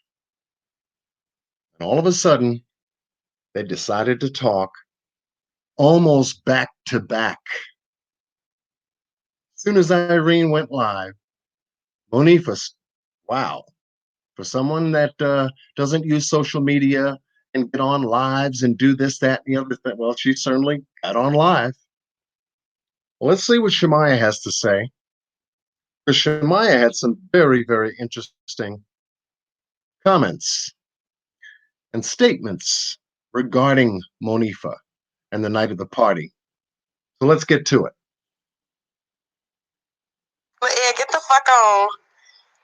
We at the hotel where I could be, and we get the Kenneka boyfriend in jail. So she already like said, so she like, shit, we ain't gonna stay for too long, but I'm trying to support Irene. Cause shit, Irene gonna come to my shit even if she don't want to come to my shit, cause that's my friend. Damn, now we in the Kenneka them, they pour their bottles where I could be.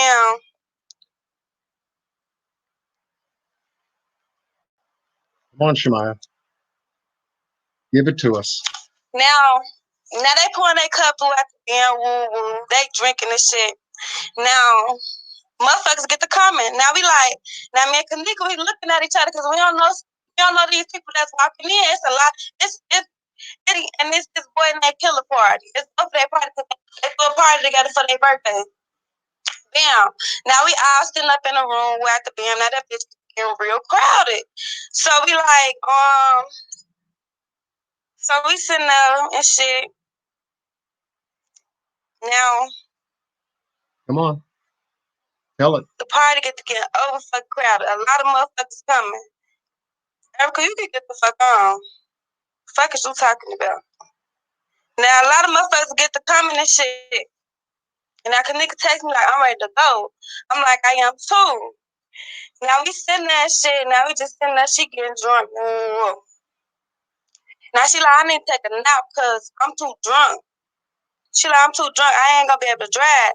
Mad y'all, Bree gone. Bree got the keys. Bree got the keys. And now we sitting on the bed. Now Kenneka go on one bed. I'm on the other bed. I'm sitting right across from her. Me and Killer sitting next to each other. Kenneka sitting on the other bed across from us. Now I'm looking at my phone or whatever. I ain't paying attention no more. I feel a feet kick my feet. Now I look up, Kenneka gone. Now I ask Irene where Kenneka go. She walked out the room with Monifa. Damn. Once she walked out the room with Monifa. Walked out the room with Monifa. Once she walked out the room with Monifa, I walked out the what's wrong? She's sitting on the ground or whatever. She got her legs up, she got her head between her legs. So I'm like, what's wrong too? What's wrong? She like, I'm just ready to go. I want to go home. My mom like, I'm ready to go. I'm like, what's wrong? But like, what's the matter? I'm like, we can leave. She like, well, my phone, I don't know what to do with your phone. She like, Irene got it. It's on the radio. Bam, I'm like, but where my keys? I'm like, I don't know where your keys at. She like, Bree got my keys. So I'm like, how we finna go anyway? She like, I don't want to go back in the room. I'm just ready to go. Bam. Now that part struck me hard. That part right there. She said that Kenneka told her that Kenneka knew that Bree had her keys. Y'all catch that? Kenneka said to Shemaya that she knew that Bree had her keys. So Bree got some answering to do, because what did she need the keys for? We all seen Bree and Cece and Mike leave out the front of the hotel at 2:26 a.m. All three. And they went in Cece's car. They did not use Kenneka's mother's car, because that was way in the back of the hotel. So let's continue. This is getting good. All right, just stay right here. I'm gonna go grab your phone. She's gonna go grab the phone. I wrote mail or shit. I'm gonna call Junior on my granny grave. I can drop there right now. Everything I look. My brother can fall after that dead and all. On everything I look, I can roll in my grave. Bro, I walked in the room. I'm talking to Irene. Irene like, y'all finna go. I'm here. She like, she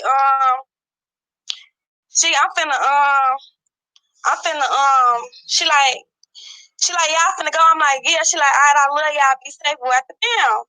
I turn around. I look. Nifa behind me. Nifa behind her. Kenneka ain't out there no more. I'm like, where she at? She like, she in the hallway no more. What them? Don't get me wrong. I ain't gonna fly. Nifa was drunk. All of them was drunk.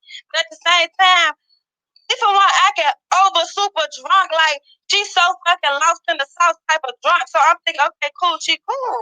She can stand right here with her.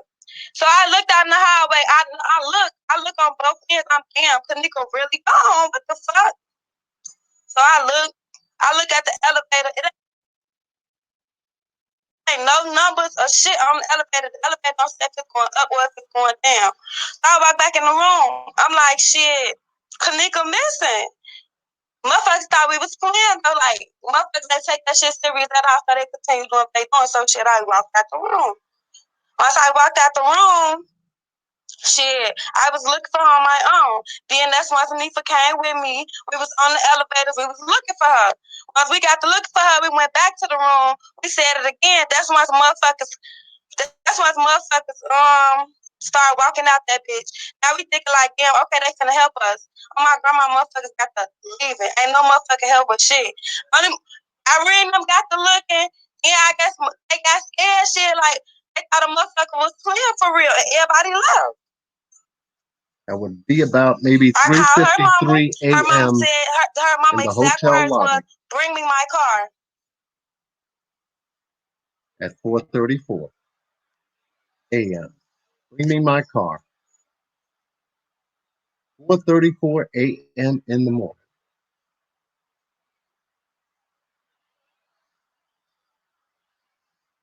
That's what I'm saying. That's what you're saying, okay? That's what she said. There's a big difference between searching for someone who the fuck I believe and walking the hallways. Big difference. We saw y'all walking the hallways. So how could you be searching?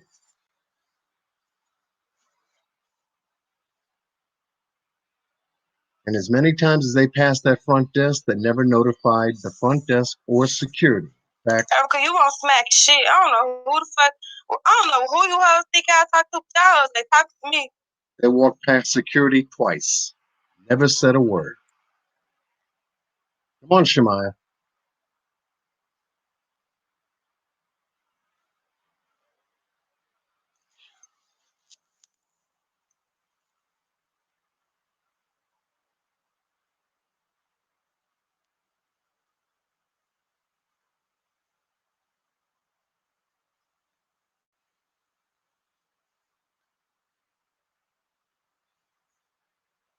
She's given us a big pause.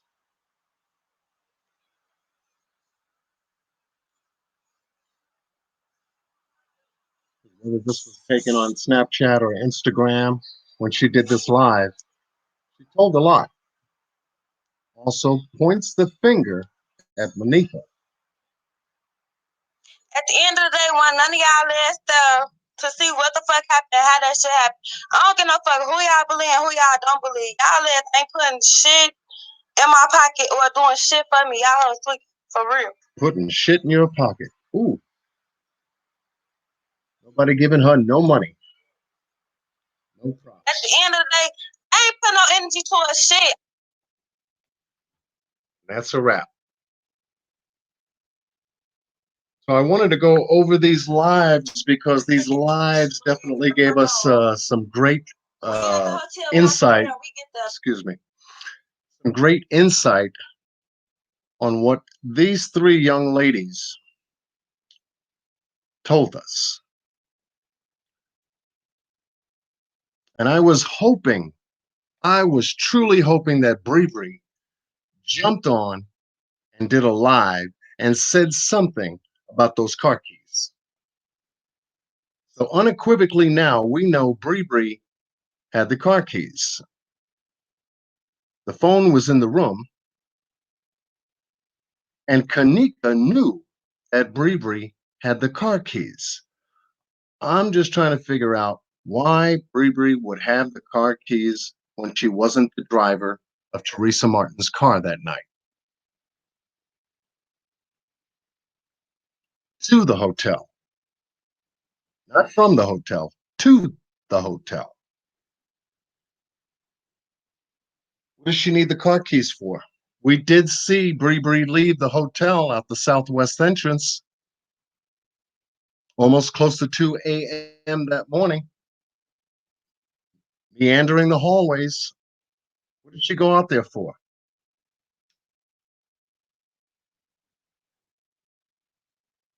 We're still waiting for an explanation for that.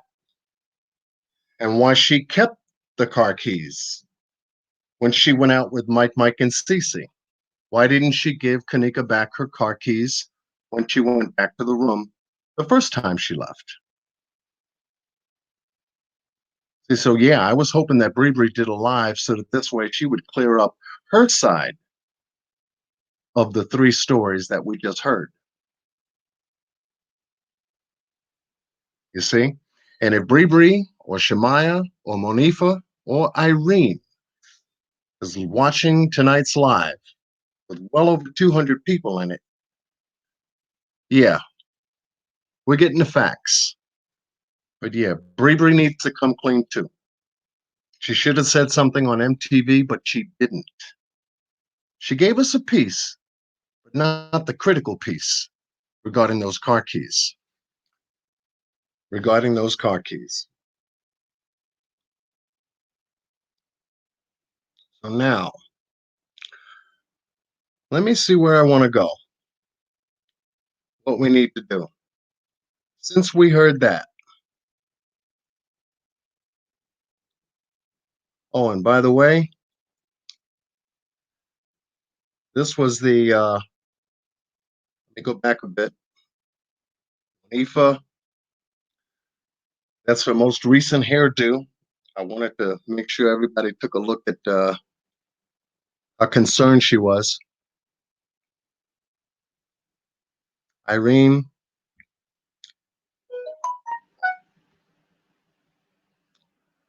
but that was the only pic I came across I wanted to share tonight.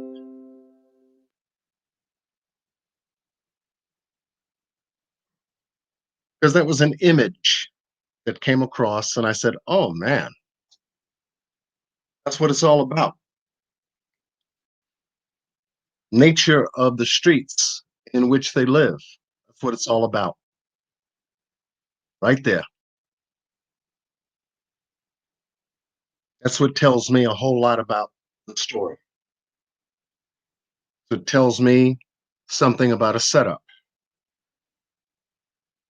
But why would you do that to your best friend? Why would you do that to your best friend?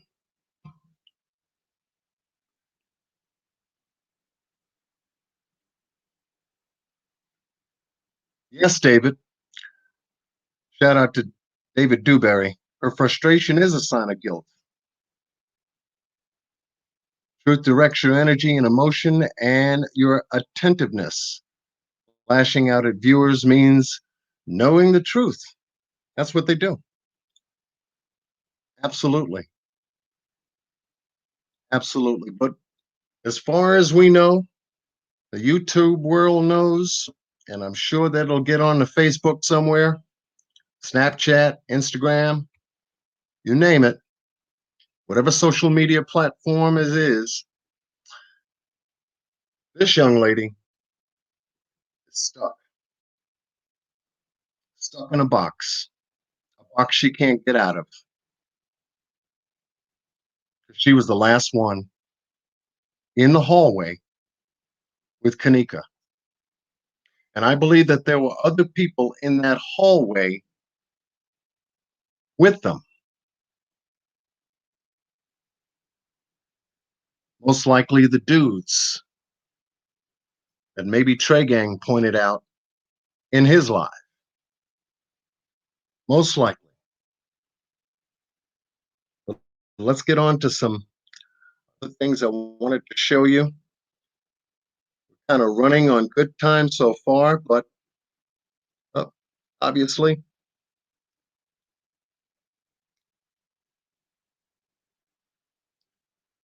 ninth floor hallway. We all seen this.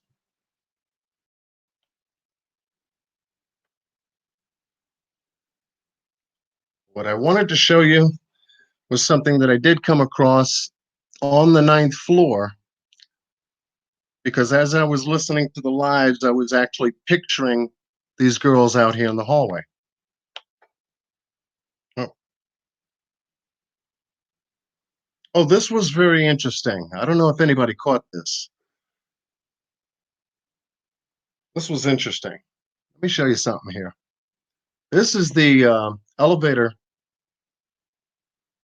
push button panel inside of the Crown Plaza. But what I wanted to show you that I found very interesting about it is that the Crown Plaza has 14 floors, 503 hotel guest rooms.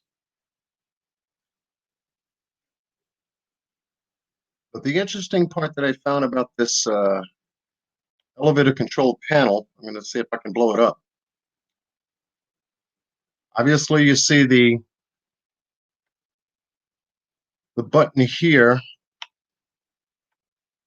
right up in here, which is the lower level lobby area, highlighted and pushed.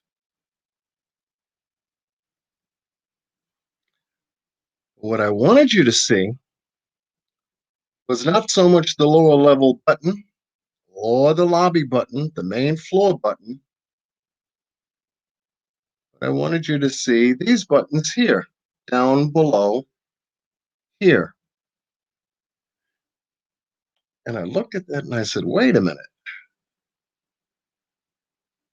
Is that a floor?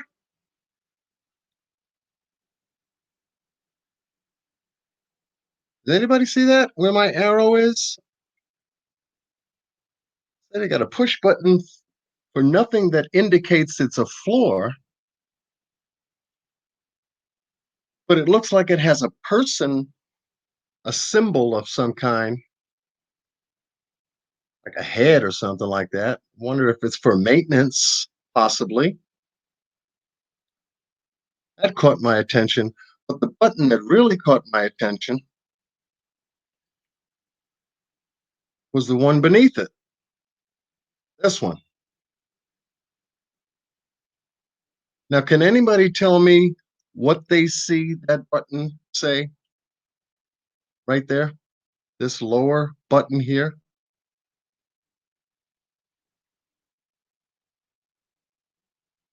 What do you see?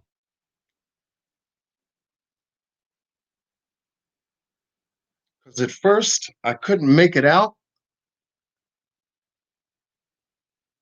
And then I'm going, wait a minute, it's looking more like a number than it does a symbol.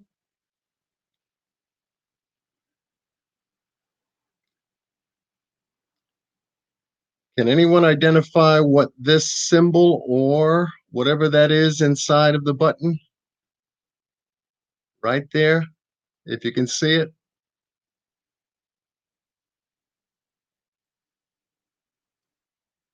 That button indicates something in this elevator. Because at first it looked like the number 2 inside of this button, like the number 2 here. Looks like a T. Yeah, I'm saying they have additional buttons in here, but there's no indicator as to what these buttons are. Could be a floor that's not for guests. Okay, Jessica. Yeah. And I said, well, what would go lower than the lower level lobby button? Whether there are additional floors in the hotel. Yeah, Rosita.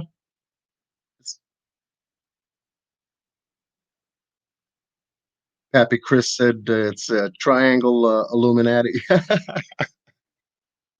But I just found that very interesting. I wanted to share with you. I'm going, wow, more buttons in the elevator than meets the eye. We're going for, oh, I didn't want that one. Let me come back.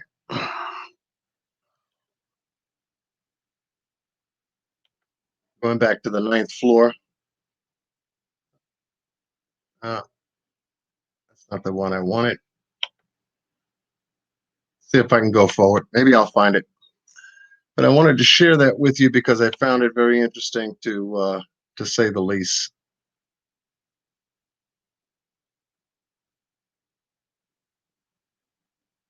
Obviously, this is the main floor in the lobby area.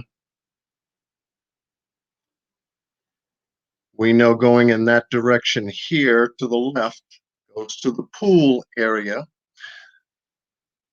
And that's what I wanted to discuss a little bit tonight. That particular area, since it was brought up recently by Trey Gang, done some digging around and wanted to share with you. Let's see if this is it. All right, let's take a look at this. Going back to the 9th floor. Y'all can see that.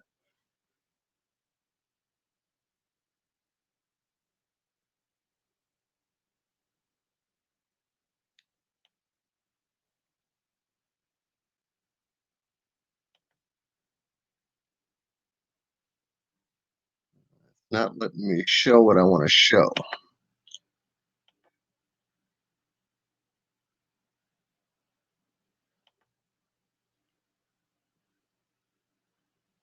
Okay, now it's now let me show what I really want to show. Okay, so we'll just go ahead and forget that and go to the next item. Ah, oh, which was this?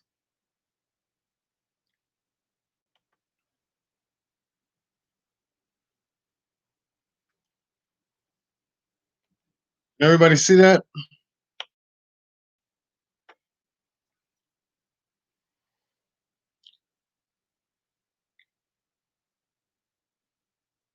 Oh, Feisty 60. Yeah, I heard that. There's no pool in the hotel. That was interesting. I said, oh, you better believe there's a pool in the hotel.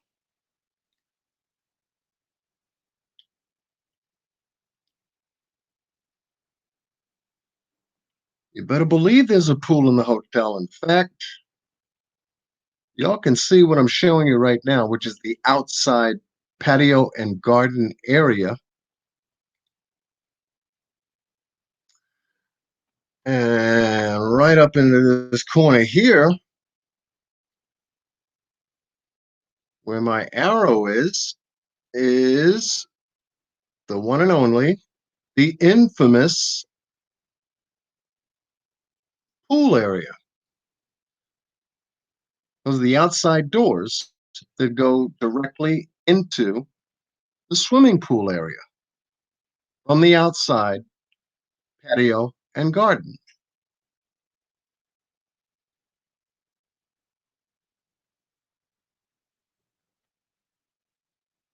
which was interesting.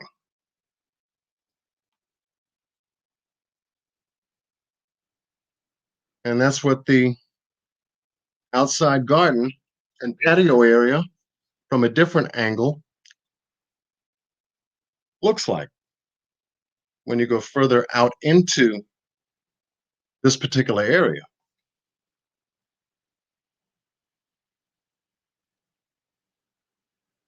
But it's there.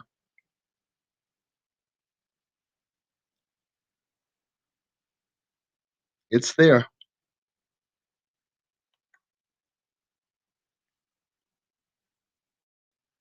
That's what it looks like if you were standing in the doorway looking straight out to the patio and garden area. And the interesting thing about this particular item here is that if you go straight, and I'm going to try to see if I can do this. If you go straight this way,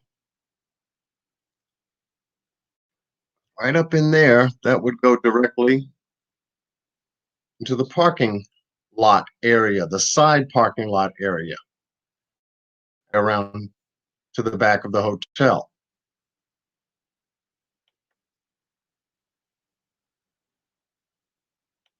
That's the patio area.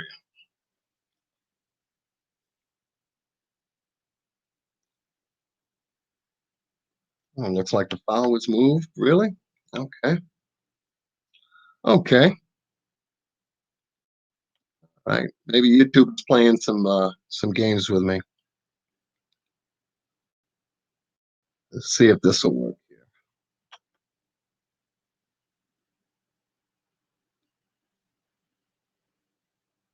That is correct. Heavens to Purgatroyd. Pool is under the visibility bar. I can find it.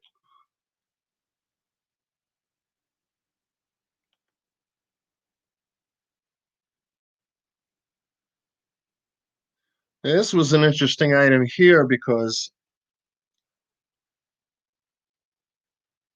if y'all can see what I'm showing you right now, and that is the guest room lobby area on the main level. And hence over here is where that lobby area main level camera was not working. Right up in here. But the most interesting part about that camera being out was this.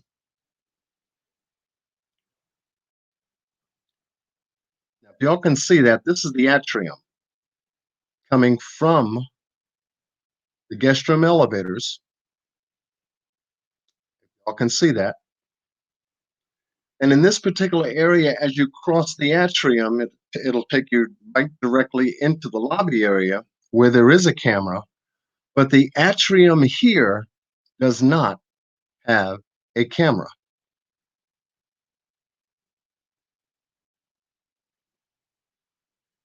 This whole area here does not have a camera. However, this area here has an exit.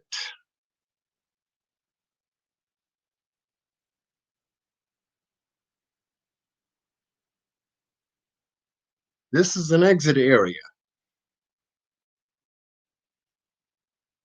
So anyone who wanted to be off camera, not coming into the lobby, could have come into this area to take the elevators. And I bring this up because there was a question in my head that said, how in the world did Killer leave the building when he was last seen at 4:38 a.m. going back toward the elevators, but never seen leaving the building? That really puzzled me. He didn't leave out toward the food court or the southwest entrance because he would have been caught on camera, video surveillance footage. He didn't go out the lobby area.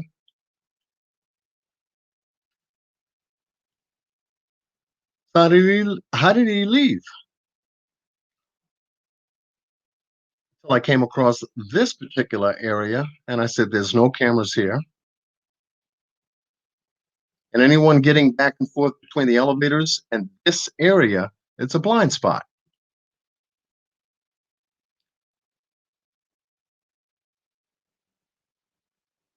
Humongous D says cameras outside those doors. Okay.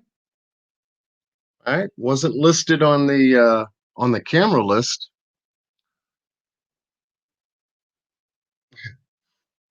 The only one that was listed as inoperable on the camera list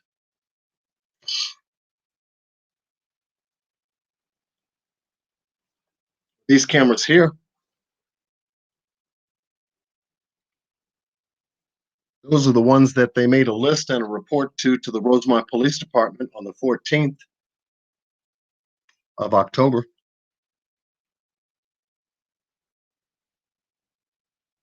When the detective Anthony Delacova requested a list of all the inoperable cameras.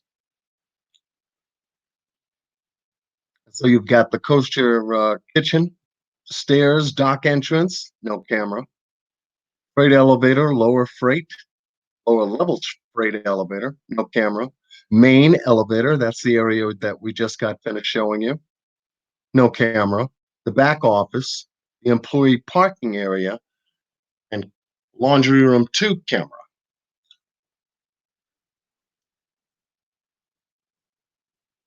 And the interesting part about this is that hence here is the smoking gun document that's going to basically win Teresa Martin's negligence case.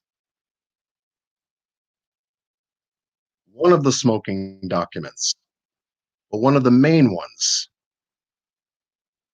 This is what the hotel was not only liable, it shows the liability in these areas, these 6 areas. Hotel never reported these cameras to the company that was responsible for making sure that these cameras would service properly and always in operable working order. So it's a liability, weakness in their case. Also, this also proves negligence. They neglected to have these cameras in operable condition and in good working order, especially in the areas, from what we know, especially in the areas that would have captured Kenneka's movements in the hotel. In the areas that the Rosemont Police Department did a footpath walkthrough, in these areas that led us to the back dock area where the upper kitchen is. So this document here is going to be one of the documents that Teresa Martin's attorneys is definitely going to hang the Crown Plaza Hotel and the Murray Brothers Caddyshack restaurant by their necks, and the owners of the hotel as well. Wanted to share that with you, which is good. Which is good. That's why I hope that the information that Trey Gang had given to us on Friday, that we studied over the weekend, that we looked at, and I think he did a part two follow up just recently today on that. I hope all of it's true, because if it is, then it's an open and shut case when it comes to the criminal investigation. That's why it's so important to build those playlists and get all of your information in the playlist.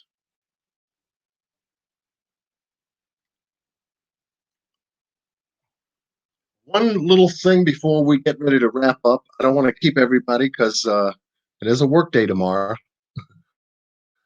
We still have closer. I didn't want to go over. Oh, well, real quick.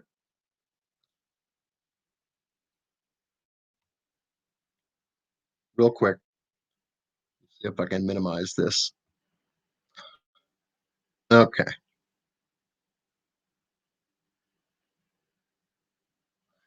And then I'll close. Well,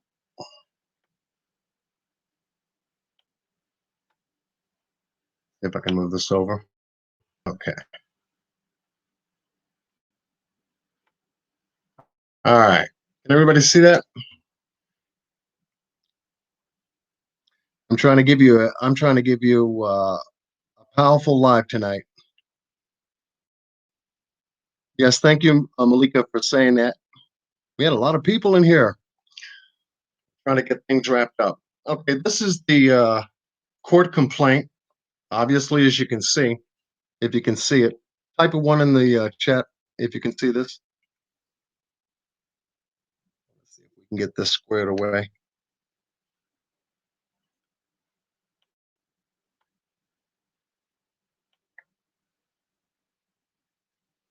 This is the Circuit Court of Cook County, Illinois.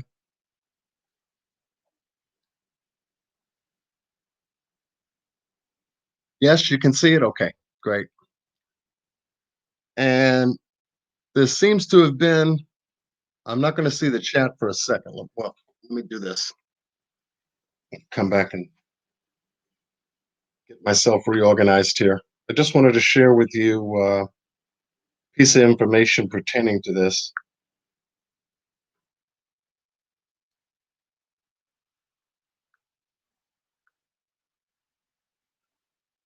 Because most people have understood that this document says that Teresa Martin is filing a negligence suit against the hotel, the security company, the owners, and the Caddyshack restaurant for the sum of $50 million. Is that what everybody heard?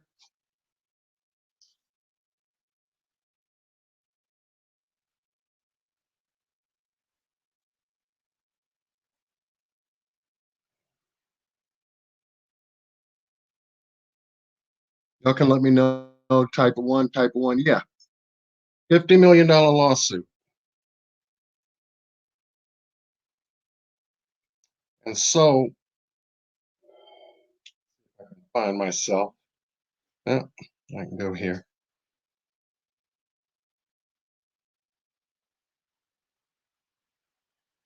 Okay.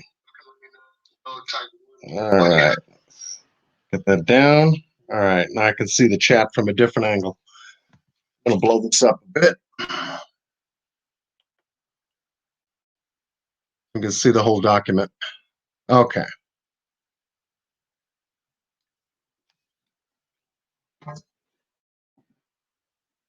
I want everybody to see this document because it's important.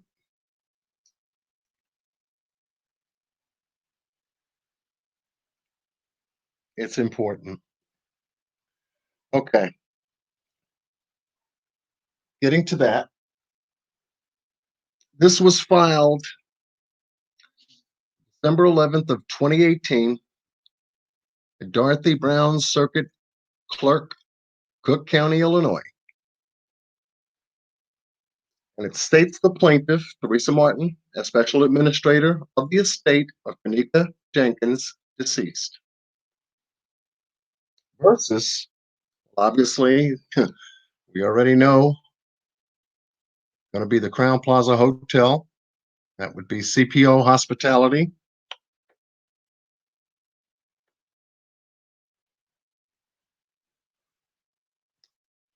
F&F Realty Ltd. Capital Security and Investigations. And NBC Rosemont LLC, doing business as Murray Brothers Caddyshack Restaurant. So we've been all able to understand and be informed that Teresa Martin was filing a $50 million lawsuit. However,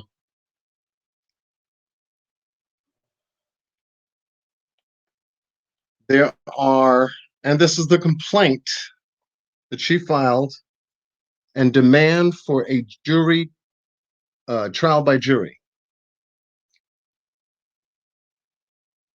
A trial by jury.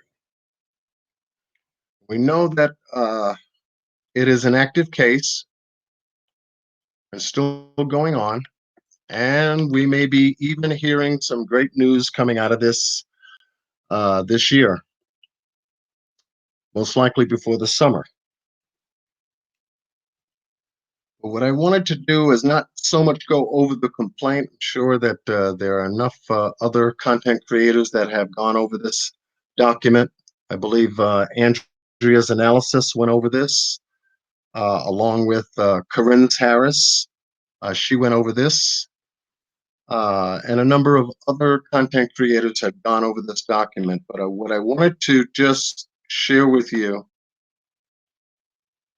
just to double check and everybody being on the same page, I'm just going to just swing down this document, let you know. Find it? Okay. That there are 5 counts pertaining to negligence, gross negligence in this case against the defendants. 5 counts.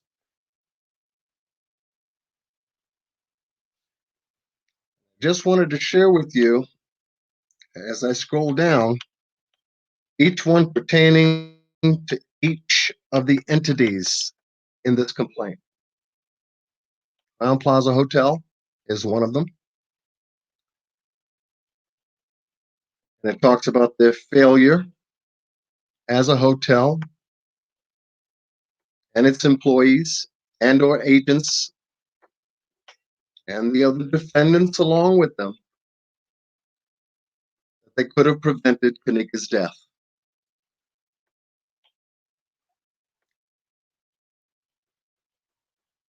Okay. I wanted to pinpoint an area and then get ready to show you my point. And this is the area that's most damaging. This is the reason, right up in here. You can see that.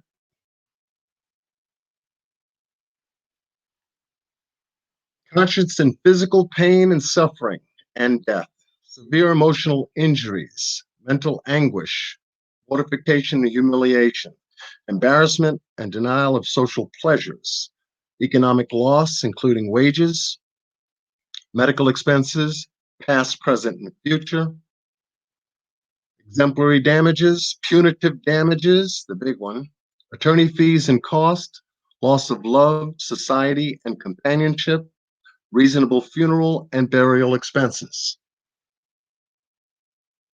Her attorneys, the Beam legal team, along with Jeffrey Tiger, make sure that I didn't miss that real quick. Sorry, I'm slow.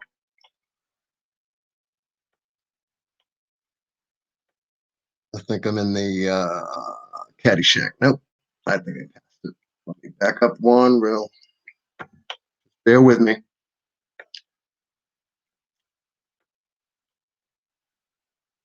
There we are.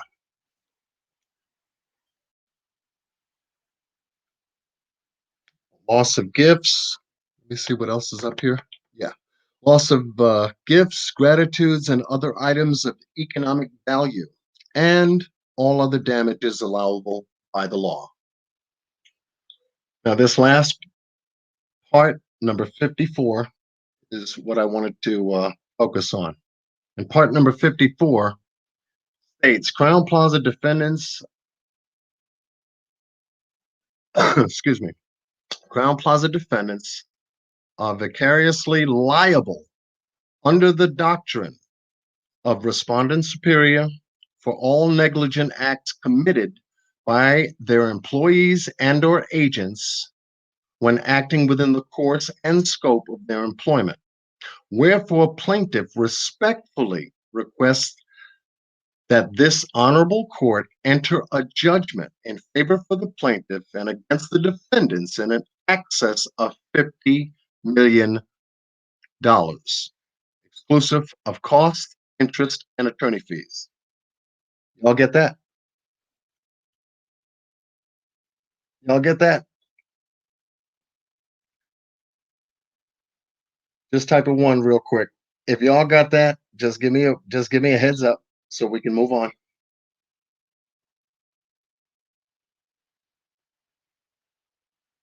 Okay. Now, that's count one. I said that there were 5 counts in this complaint. And each count,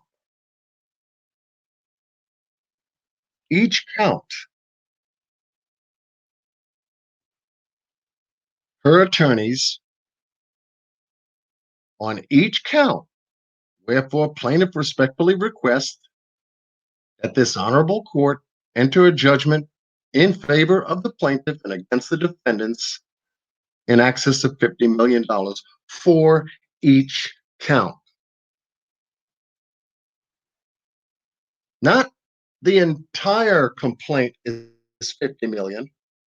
No, for each count, 50 million. So we're looking at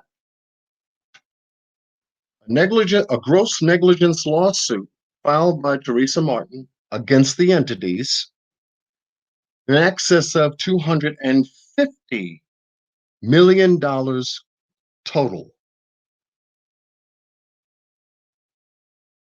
Not 50 million. I kept hearing 50 million, 50 million. I said, where are they getting this 50 million? Didn't they read the complaint? Each count for each party is 50 million. So we're clear. Thank you. Yes, 250 million. So if you come across information that just says, oh, she's just suing for 50 million, 50 million. No. It's 250 million, 50 million for each count. I wanted to share that and get that cleared because I've been hearing that for quite some time. And I said, why do they keep saying 50 million when it's not? And it's a very defined complaint. If you Want to get it, most definitely get it and look at it, read it, and you'll see for yourself on how very detailed it is. And the last thing I wanted to do real quick over is, oh, where is it?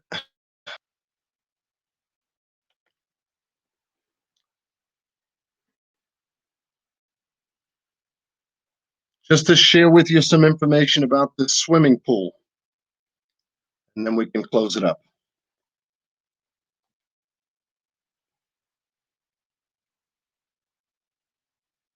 I wanted to be able to cover as much information on this live as possible as we go forward.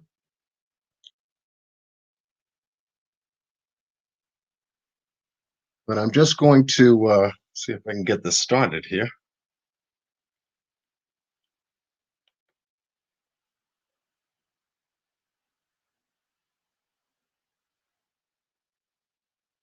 I can see that.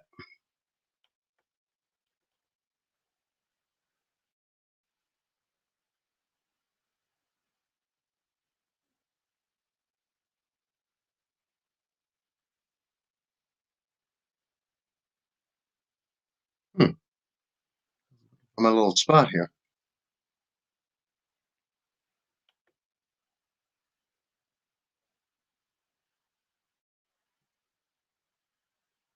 Oh, come on, John. Come on, John. Come on, John.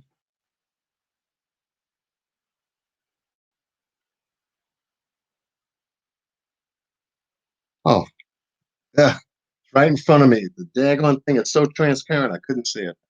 All right. What I wanted to do was to share with you the swimming pool area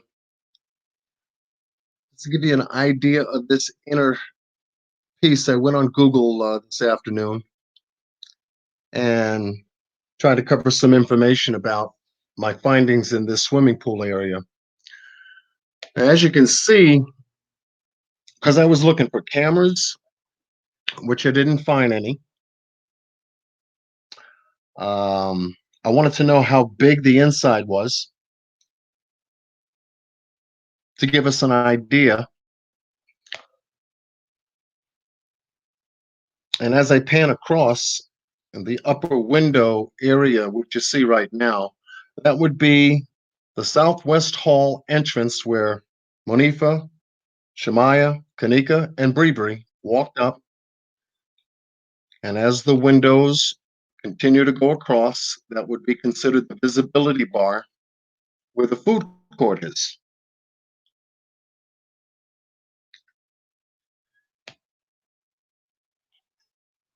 And in this area, you have a fitness room and also an area where they have no cameras. None that I was able to find or detect above doors or in the rafters or in the hallways. So this is completely 100% a total security blind spot in this area. As incredible as that sounds, Crown Plaza's got some issues. But yeah, and as you see before you, directly in front of the doors that we saw from the outside, you see the steps. Those are the outside doors. And of course, the swimming pool furniture that was described by Trey Gang in his live.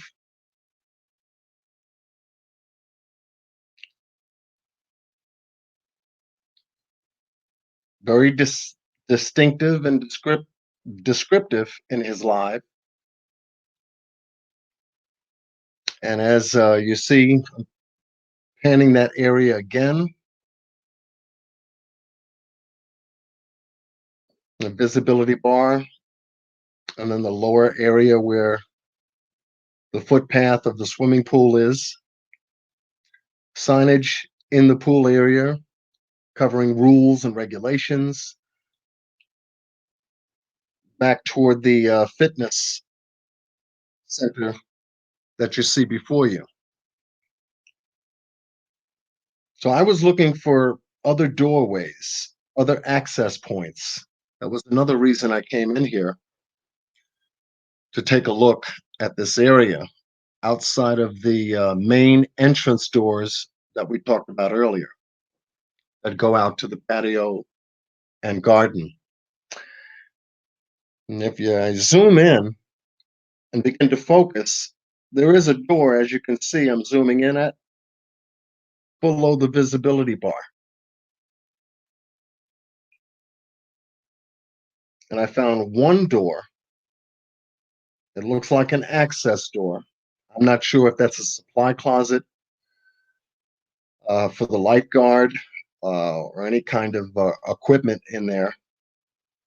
And then I went to the right, and then I caught something outside of my eye, and so I zoomed in and took a look at this area, and it looks like a bench and a door frame, full door frame. So that was an access point that I was able to locate and find. No cameras in the fitness center and no cameras in the actual pool area itself. And I found that quite strange. I don't know, it might be a privacy issue pertaining to that, but there should be some kind of security camera. We got them all over the place, so to speak. Why they didn't have this area covered with some kind of security surveillance, or even security for that matter, being that security was all over the hotel and into the early morning of September 9th.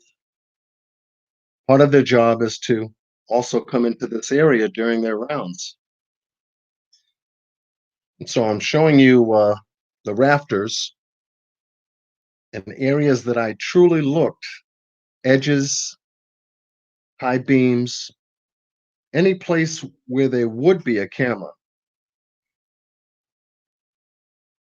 checking the area thoroughly. And the only thing I did come across was two unusual objects in the ceiling rafters. And as I get close, you'll see that they have a black type of dome. They look like bells hanging in the rafters. There's just two of them. Those were the only two odd things that I did see. And I thought they may have been cameras, but the direction and the angle that they were pointing straight down and not having at least enough of a look like they would do any kind of panning or anything else like that. They didn't appear to look like or be cameras there.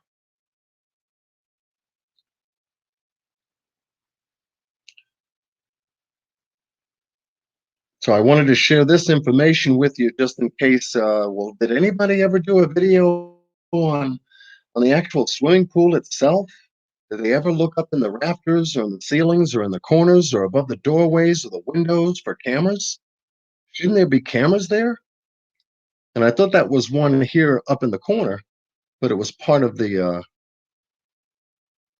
leaf or the branch or something else. Just to give you an idea.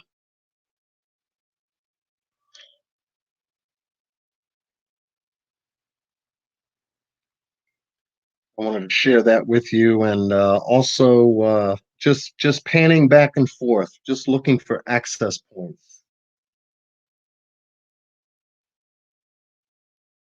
Going back down toward the hallway, none. Now, in order to get into this swimming pool area, guess what you need to have? An access key card or hotel key card to have access to this specific area.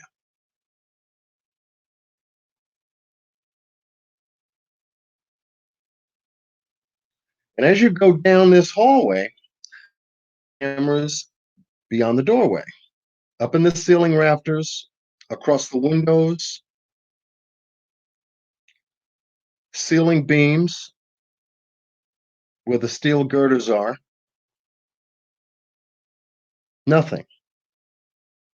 Absolutely nothing in this area. I said, what if something happens in this area? Well, you have the health and fitness room in here, and then the doorway entrance to the swimming pool. They have emergency auxiliary emergency lights just in case the power goes out. But all in all, no cameras.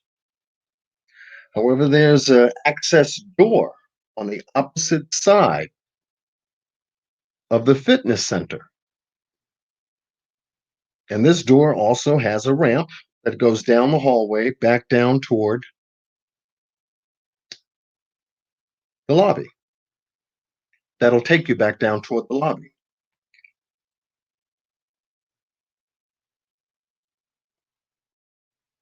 I wanted to know what was in this area because I was looking for another doorway. So just to give you a very good, thorough walkthrough of this blind spot in the hotel. And yes, AAP 512, for safety purposes, there should be a camera everywhere. I thought that might have been a camera there, that black dot, that spot you see, but that didn't turn out to be at all. Joanne Atkins, how you doing, love?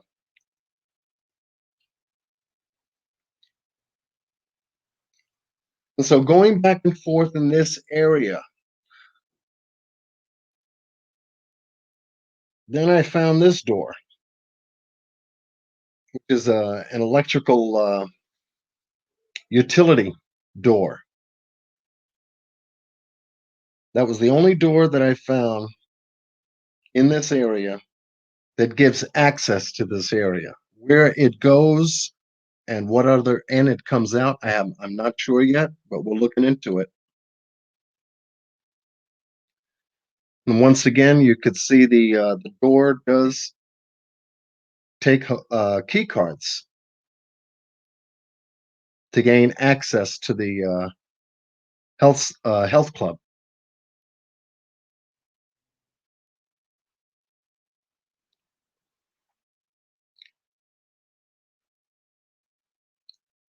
Yeah, I hear you, Humongous D. Yeah, if you go there now, yeah, guaranteed they'll have cameras everywhere, probably even the bathrooms. Definitely. But here, I wanted to give you an idea of what was down here and how many other areas of access people could actually get to in this location. Since the swimming pool part of this case had came back up.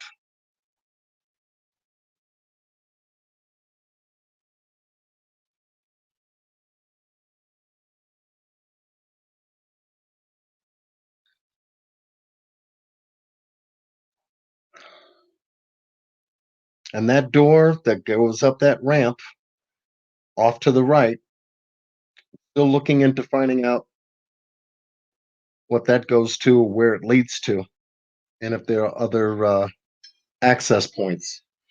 But as you can see, the door that goes to the swimming pool should always be in the locked position. In order for a hotel guest to get access to it, they would definitely need their hotel key card.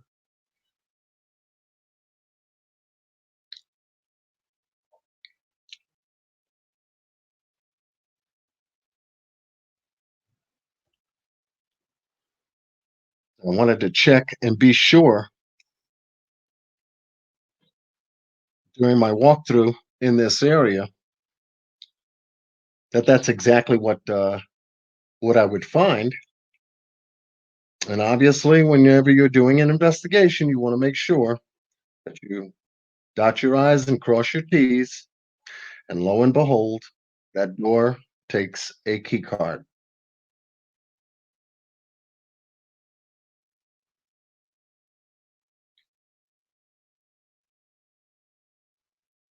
It takes a key card.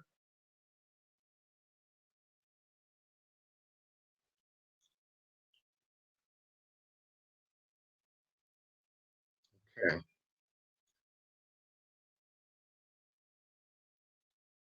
So I'm just going to just get ready to this walkthrough, give you a little bit more information about this area, and come back. We start dropping things out of my screen. But yes, this tells you a lot. This most certainly tells you a lot. Most certainly tells you a lot. So tonight I want to thank all of you for stopping by, spending some time with me, almost 2 hours. I wanted to keep the live within a reasonable time, so that this way we could cover as much as we could and giving you some updates in the case as to where we are. I actually wanted to cover the MTV and the lives with you, and now that's been accomplished. Now I can move forward into the next segment. My next live segment is going to be in reference to the negligence and liability part. That was the part I was going to do tonight, but I said, oh, let me back up first and cover this. And then in our next live, we'll be able to cover uh, the upcoming information I wanted to share with you. Oh, man. Y'all got me working tonight. Y'all got me working tonight. I hope, as I always do, hope that the live that you've experienced tonight definitely fills in some blanks. We've covered a lot of information. We found out a lot from Irene, Monifa, and Shemaya. Even if you've heard it 10 times before, hearing something again, you pick up something all the time. Always. Especially when you're in an investigative mode. Even though you may have seen it before, even though you may have heard it from a different person before, hearing it from a different perspective and looking at it with fresh, open eyes and fresh ears, uh, something always pops up. That's right. You just get that bell to go off in your head, you know. But anyway, thank you, Malika, the warrior. Love you madly, and all of you for sharing and spending your time with me tonight. It's been an eventful evening, and I look forward to coming back very soon, very shortly, to give you my latest update in our pursuit for the truth, to get justice for Kenneka Jenkins. And so, with that said, if no one else has anything else to say, you know, y'all have a good evening. And as I always say, whenever I close my live or any one of my videos, be well and stay blessed with Godspeed. Much love to you all. Take care until next time.